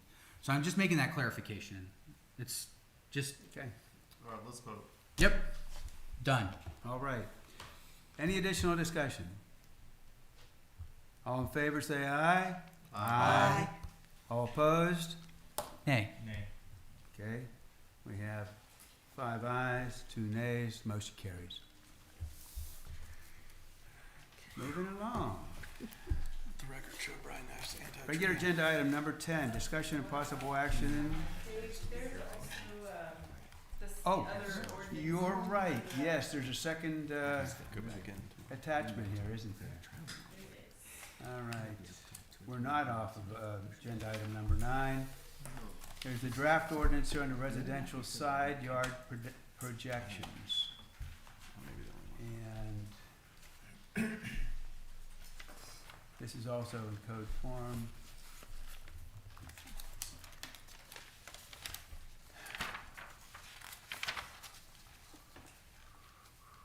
And What page is this? this has to do with, and we talked about this too at the last joint meeting on September 4th, but this has to do with projections inside setbacks primarily, side yards, excuse me, is the term we use now. And that,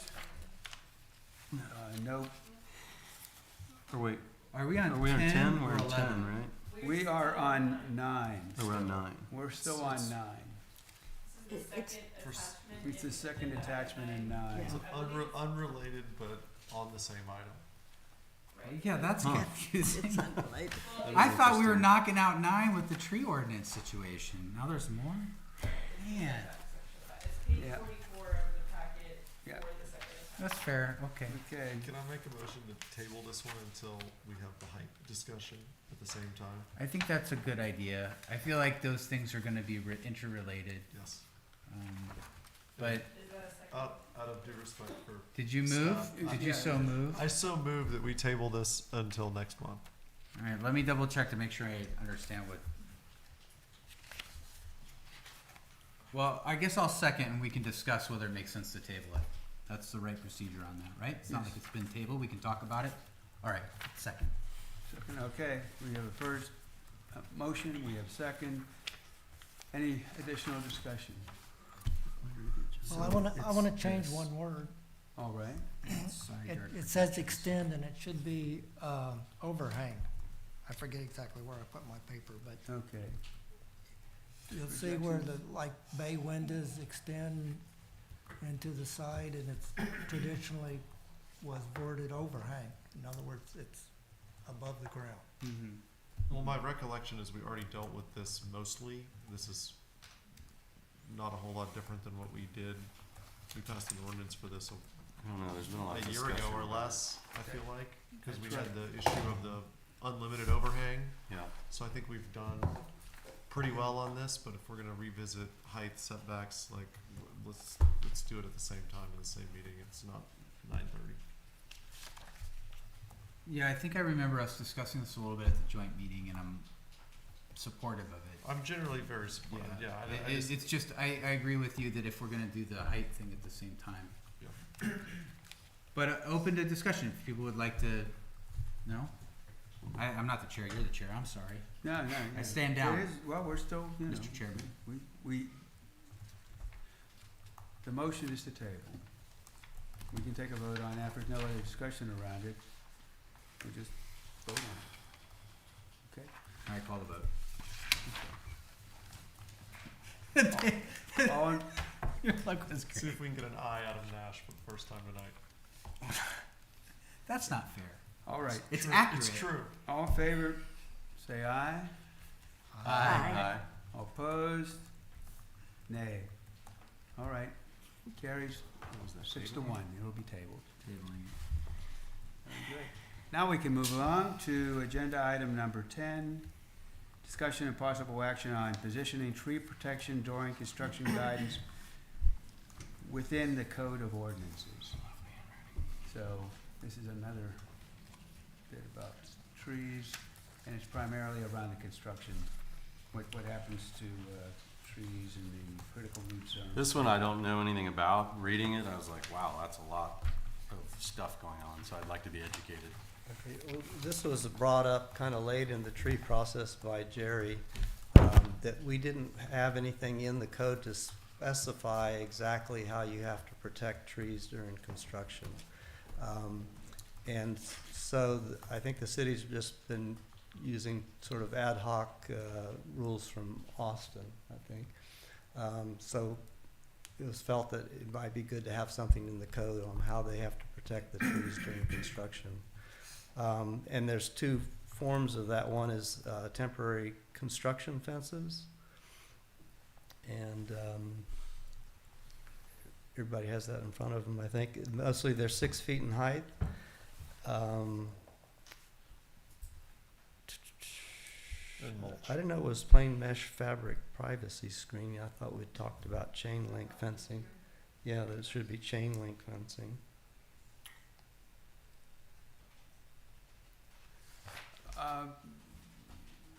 Oh, let's You got- look at the page Yeah, look at your third. 47, which is proposed tree protection, and specify tree and critical root zone protection and mulching requirements. Is it one with handwritten notes on it, or is It's got Yeah. the X's No, on it. I think what you want is the last of these. This is what was the CRC approved. I don't know that we can do the construction fencing stuff if it's not on, is that within the scope? Like, we can do the tree thing, which is the third page that you pointed to. Well, page 48, which is, this is what was approved by the CRCRC. I think, looks like, Jerry, you made some handwritten corrections to it. So we have to go by the one that was approved. And that's the last page in this section. So it's proposed substitute wording for tree ordinance section 107376 to specify tree and critical root zone protection and mulching requirements.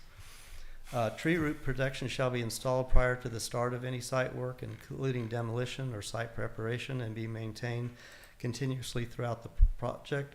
Tree protection shall be removed at the end of the project after all construction and final grading is complete, but before final inspection.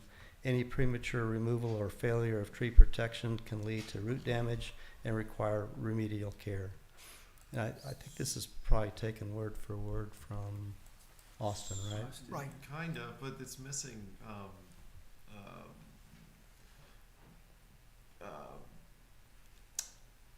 wrapping trees in 2x4s Yeah, where we didn't, We, uh, we took out some stuff. We did Yeah. not do it word for word. It's been told to us that wrapping 2x4s is not actually the way to protect trees. if you can't put a chain link, it's better than nothing. well, you tell us, cause But Are you an arborist? Well, I was gonna recommend that I'd like to, approve this for drafting of an ordinance and bring the arborist in again if we're gonna do that once, let's bring them in to consult on this as well. It makes all the sense in the world, so and then see what we get, and then we can dissect it then, but none of us are arborists, and this is all pretty technical stuff. right. I just observed that not much was going on across, with the house across the street, and I'm surprised the trees were still, there. So, I think an arborist is a great idea because it's not in my field of expertise. I'm all in favor, I think this is great stuff. But What exactly the recipe is, the other I'm thing, not sure I know. the other thing that I wanted to do was to put this in the, conduct of construction section, not in obscure tree section. So if you're a contractor, you're looking in this one section of what you're supposed to do. You're not gonna expect him to go find it in some obscure section. And you could do that, but our purview of the CRCRC was to modify the residential building codes. So if you want to put this somewhere else, that's Right. fine, but we couldn't make that Yeah, recommendation. that's fine. And my other comment that I wrote down was just, enforcement, who's gonna do it, what are the sticks for enforcement, none of that is really here, so Well, giving tools to the city Well, to. to a large extent, this is already being done, and, our building inspectors are actually pushing this kind of thing, but we don't have anything on the books that makes them do it. The stick, the most effective stick we have is when you're in building, because you can withdraw the permit, right? Like, That's or right. Well, it's City of Austin, if you don't do this stuff in the City of Austin, you get a red tag. Yeah. This is like probably the number one red tag they give in the entire city is yeah. failed tree protection. Is it very expensive? Tree protection? Yeah. It's cheaper than planting a new tree. Well, I didn't know. Yeah, I'm wondering, I'm surprised how big the fences are. I don't know that I've really noticed that before, but I mean, I guess, did you do this to every tree on the whole lot, or how do you determine? which You will trees? generally do it to any, we have it in our plan review that you have to draw the tree protection on the plans, and K Freese looks at that. I don't know how well it's enforced, but, and I don't know that it's as descriptive as this, but I don't think we red tag anyone for letting their tree protection lapse, right? I have not. No. Yeah, Because so, it's not in our code. We give them the City of Austin standards. yeah, I don't know that they won't fine you in the City of Austin, generally speaking, because a red tag is it's like a fine, right? It's bad enough, it's just like productivity killer. And if you work under a red tag, then there is a fine, which is, I don't know what it is, because I've never done that, but nonetheless, like, you will not get your site reopened until you call them, get all your stuff fixed, you call them back, they read you the riot act, and then you get your red tag removed, and you can proceed. So if something like this is put into the ordinance, then they have the ability to fine if they're breaking the ordinance by not following these protections. I think it should be red tag first. Or shut it they down. can halt construction, which is red tagging. It's just another word for halting construction. Yeah, I'm all for it. Is the chair willing to entertain a motion? Absolutely. Okay, I would move that we send this up to city council as it's written, with a recommendation, though, that we get advice from a certified arborist as to any additional protections that might make sense. That's my motion, I'll Okay. second that. because of me being pro-tree. Okay, we have a motion, we have a second, and, any additional discussion?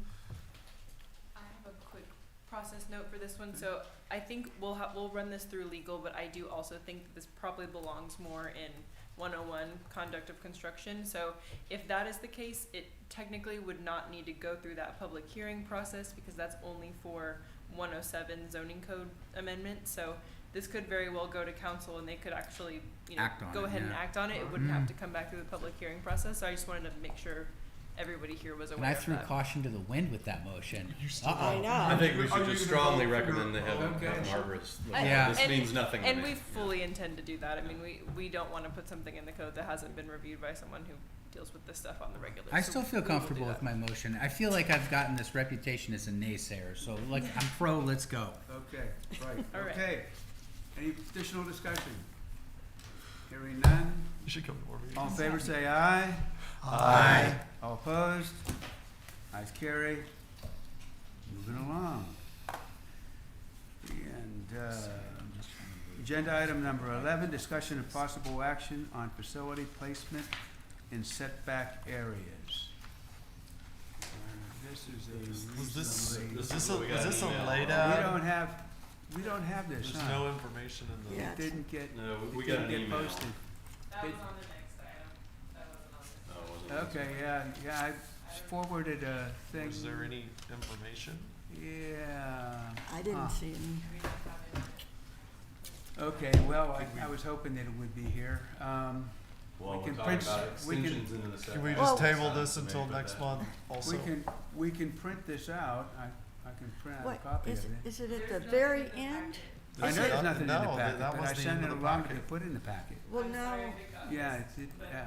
I'm sorry, it didn't- it's after accessory buildings. There's Where do you see that? setback distances and facilities and setback areas and yards. What this has, Is that the one you sent today, Dave? Page Oh, is 52. that- Yes, yes. Oh. It's page 52. Well, I downloaded and marked When you up sent the that one today, earlier you this said week to be also add it prepared. to the same Oh. item, There. so we added it to printed item one today 12. and I don't have We it. put it where You're the you, Boy where you Scout. asked It's, us to put it, so. it's online. This was a late addition, this came in right all after right, we we're gonna emailed move, y'all. we're going to, open up, discussion item number 12, same time. But I don't, They're not related, that's, no, they're this not. is the issue. But- Look, I'll just explain, so. yeah. It was asked to be put also with the same item, so we put it with 12. The second attachment under item 12 belongs in item 11, and we can go back and correct that on the Are agenda. you, I don't know, no. Is that, That- I don't But wanna do this is in emails. This is here. the email we it. got. I don't wanna swallow this right now. I'm This is- sorry? This is in emails, it's not It's study actually in the hard. no, packet, is it is in the Done. packet. I guess It's, I'm gonna have to So renew done. my packet here. Hold so on. is it this 10776 setback distance and facilities? I need- Is that the I item, the am- document? I'm gonna have to refresh the packet and see whether or not it's in That's there. not even on the, it's on page 52 and. It's, and- it belongs in 11, it got put in 12, so yes, it is too far down the agenda, it should have been put in 12. It was added today though, at a request, so it was a late addition. we added this today This was added today, to our, yes. I have no ability to review it if Tony has. can I make a motion that we table both of these till I'm next? sorry? Can I make a motion that we table both 11 and Could 12? could you table 11 and then let me give a 1-minute talk on 12 and then table it? Would that be Absolutely. okay? Okay, Yeah. thank you. That's, All right, I'd Yeah, like, we've been asked by city council. I to will handle second the this motion stuff. from, Mike to table item 11. Is that right? correct, sir. Okay, yes, I second. Can I make a quick, Please. on the setback distances and facilities there, that section 10776, I would like to propose a revision to a more clearly understanded section. If, we can I haven't even put that in looked the at it. agenda oh. for next time. It, We are, okay, let me ask this. If we're gonna come back and handle all these different things next time, can we schedule something sooner rather than later? As opposed to waiting until November, the November meeting to do these things? well, I'm open for postponing my revision because I call it cleanup work, not creative work. And it's just that ordinance is convoluted and hard to understand. And so I made it, to me, a whole lot clearer. But it's just technical jargon made simple. I would sync up with, I mean, you prepare the agenda and the packet, adjustments can be made to the proposed ordinance in there. But I want you all to take a look at it and just, won't take it, Oh, yeah, if we can put it in the agenda that. Jerry, I trust your cleanup work, buddy. You do a good job. Well, Yeah. thank You do a you. good job. Yeah, But I don't wanna take up too much time. well, what Brian says is right. I mean, really, all we're talking about are the cosmetics of the ordinance. What we do here is, we pass the general notion of the ordinance. And the final wording is really kind of outside of our hands anyway. Your recommendations as to how that wording ought to go are certainly welcome. But that doesn't mean that that's what the ordinance is gonna look like whenever it's all over. Yeah, Jerry, correct me if I'm wrong, Dave, but the packet's created, the city staff works together, the chair works with them, and they put together these ordinance as we see them. But like, I don't think there's a pride of authorship in that sense, No. and you would be more than welcome to join in on that discussion, not if it were to constitute a quorum, of course. But you could come in and make an edit to it and say, I think it's better if we word it this way. And I'm sure they'd love that help, right? Yes, that's Yeah, exactly yeah. right. And so none of that like is substantive where you got to feel like Right. I got to tee it up for everybody to vote on, but rather like go ahead and fine tune as much as you want. Well, I wanted your concurrence. What, or. I've got input. preemptive concurrence for you, man. Thank you. Okay, Okay. I'll just wait. So I think we got a motion to Voted on. table. Did we have a second on the motion? That was here. Second. Okay, and that was You had comments, tabling Item 11. item 11. Only. All right, and okay, now we have a motion and a second. Discussion around this. My discussion is that we're tabling so many things that I'm afraid that we're gonna get overwhelmed in the next meeting. I agree. I'd like to see the next meeting be, maybe we just take on the most important height issue and not try to fill it up with other stuff.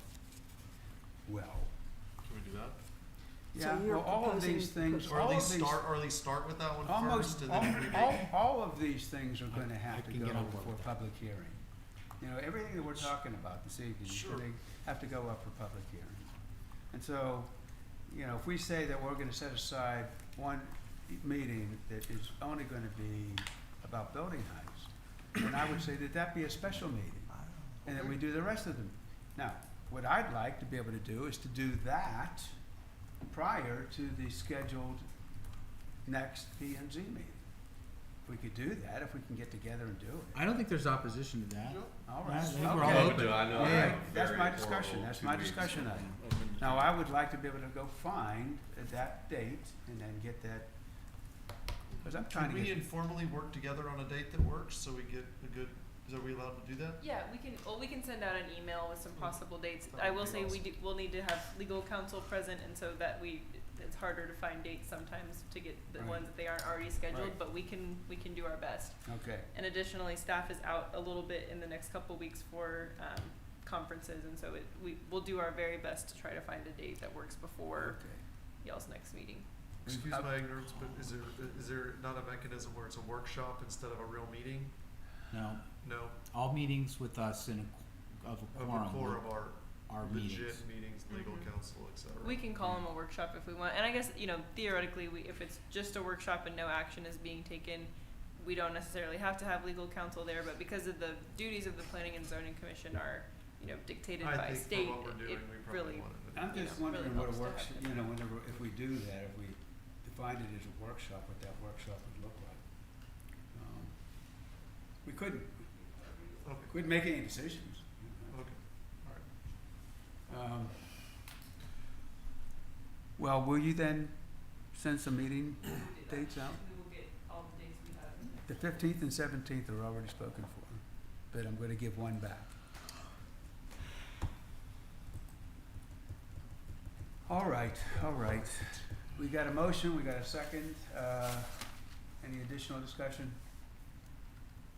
All in favor, say aye. Aye. All opposed? Okay, ayes carry. Discussion, possible action regarding regulation of accessory buildings and structures. please. Okay, just briefly, Okay. so, I do apologize, this was added to the packet late today. The reason that is the case is we're still not quite completely finished ironing out all of the, nuances to our current code related to accessory buildings and structures. So I do wanna say, we would really like to have a broad conversation at the next meeting, of course, or after the next one may be just building height only. We'll bring this to the next time it's available, but, what this commission would like to see as far as accessory structures, what we do and don't wanna see, where they can be located, what is considered an accessory building or accessory structure. I'll give a brief background of what we talked about at council last month, and that was, there's one particular, instance that came up of a children's playhouse being built. It was kind of some debate on whether or not it is considered an accessory building or structure, and that is due to kind of our current code and the definitions. After further review, it looks like it's probably going to be considered an accessory structure and will be able to be regulated, but it brought up the question of what do we want to consider those? Do you want playhouses considered that? Do we want like things like temporary sheds, things like that? That all kind of got discussed during that meeting, and so we'd like to give some thought to that with this commission, just to a very broad discussion next month. And so hopefully we have some better ideas on amendments that need to be made to our code currently to just clarify and make sure it's doing what it's supposed to be doing. But we would like just to open up that broad discussion. So. Did I hear you correctly that you're considering that will be an accessory structure, this playhouse that's being talked about? That is correct. So originally there was, due to some of the definitions in our code, Yeah. we did not believe that it could actually be regulated as an accessory building or structure, because it says an accessory building or structure is a building or structure that, and the definitions of building and structure, there was question of whether or not it met those. Upon further review, we think it actually does meet that it's a structure under the code, and so that it can be regulated and therefore can't be put in certain locations and setbacks, would need to be permitted, and then would fall into the category of all the other accessory buildings or structures. So it's just things we want everyone to start thinking about, playhouses, sheds, things like that, any other types of accessory building or structures. So. And, Right. and for the record, maybe even a building, depending on how you define the word permanently. Right. The word which? Permanently. Okay, permanently. Yeah. Mm-hmm. Can you expand Which I on think, that for us later? thank you for that, because I think You that know, the is realist, if you look at the definition, the legal definition of permanently affixed in the real estate context, it doesn't require you to stake it to the ground. It just requires it. So, for example, a mobile home, it is not permanently affixed to the ground. It has wheels. It's set up on blocks. It's not bolted to a foundation, but it's still considered permanently affixed to the property for purposes of regulation. So, Fair point. That's why we bring him. He's good. He's good.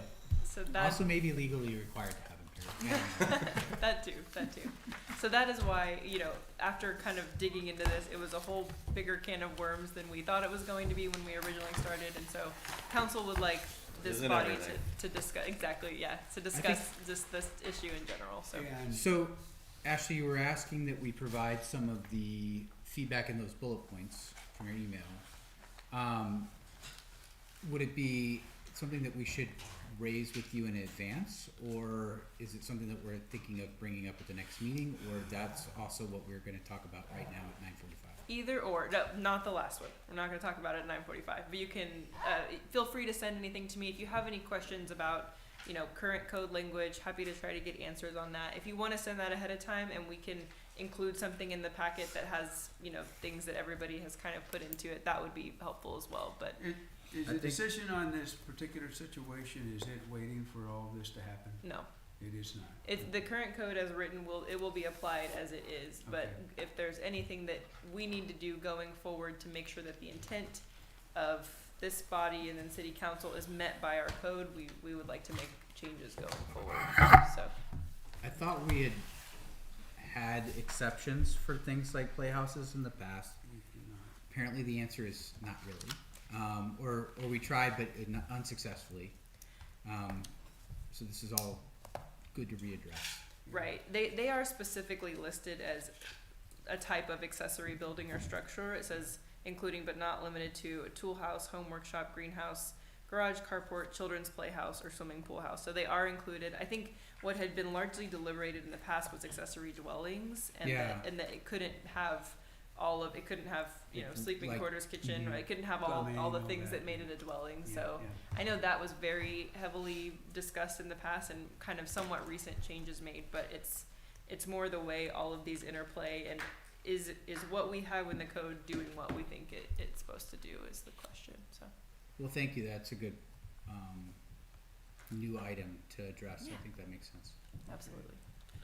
All right, so we'll see this again on our next agenda, right? If y'all want to do a motion to table just for the record, that would be Well, I don't think we're Is- prepared should- necessarily to should have a I? good discussion. no a motion to table if you want to Totally. table it. Yeah, to next Do week. it. yeah, right, okay. Do Yes. we I have, voted yes for all but one. I'm gonna motion that we table this item until, we get together next. Second. I wanted to second Dave. Okay, we have a motion and a second. Any You can mark Brian down for further no. I discussion? assume. Hearing none, all in favor say aye. Aye. All opposed? Ayes carry. Motion adjourned. I'm having Second. Do we have All to right. vote to adjourn? Not technically. Oh, Second. Well, I vote no. Aye. Aye. But if you make me, I'll go. Thank I don't you. want you to We adjourn at 9:50.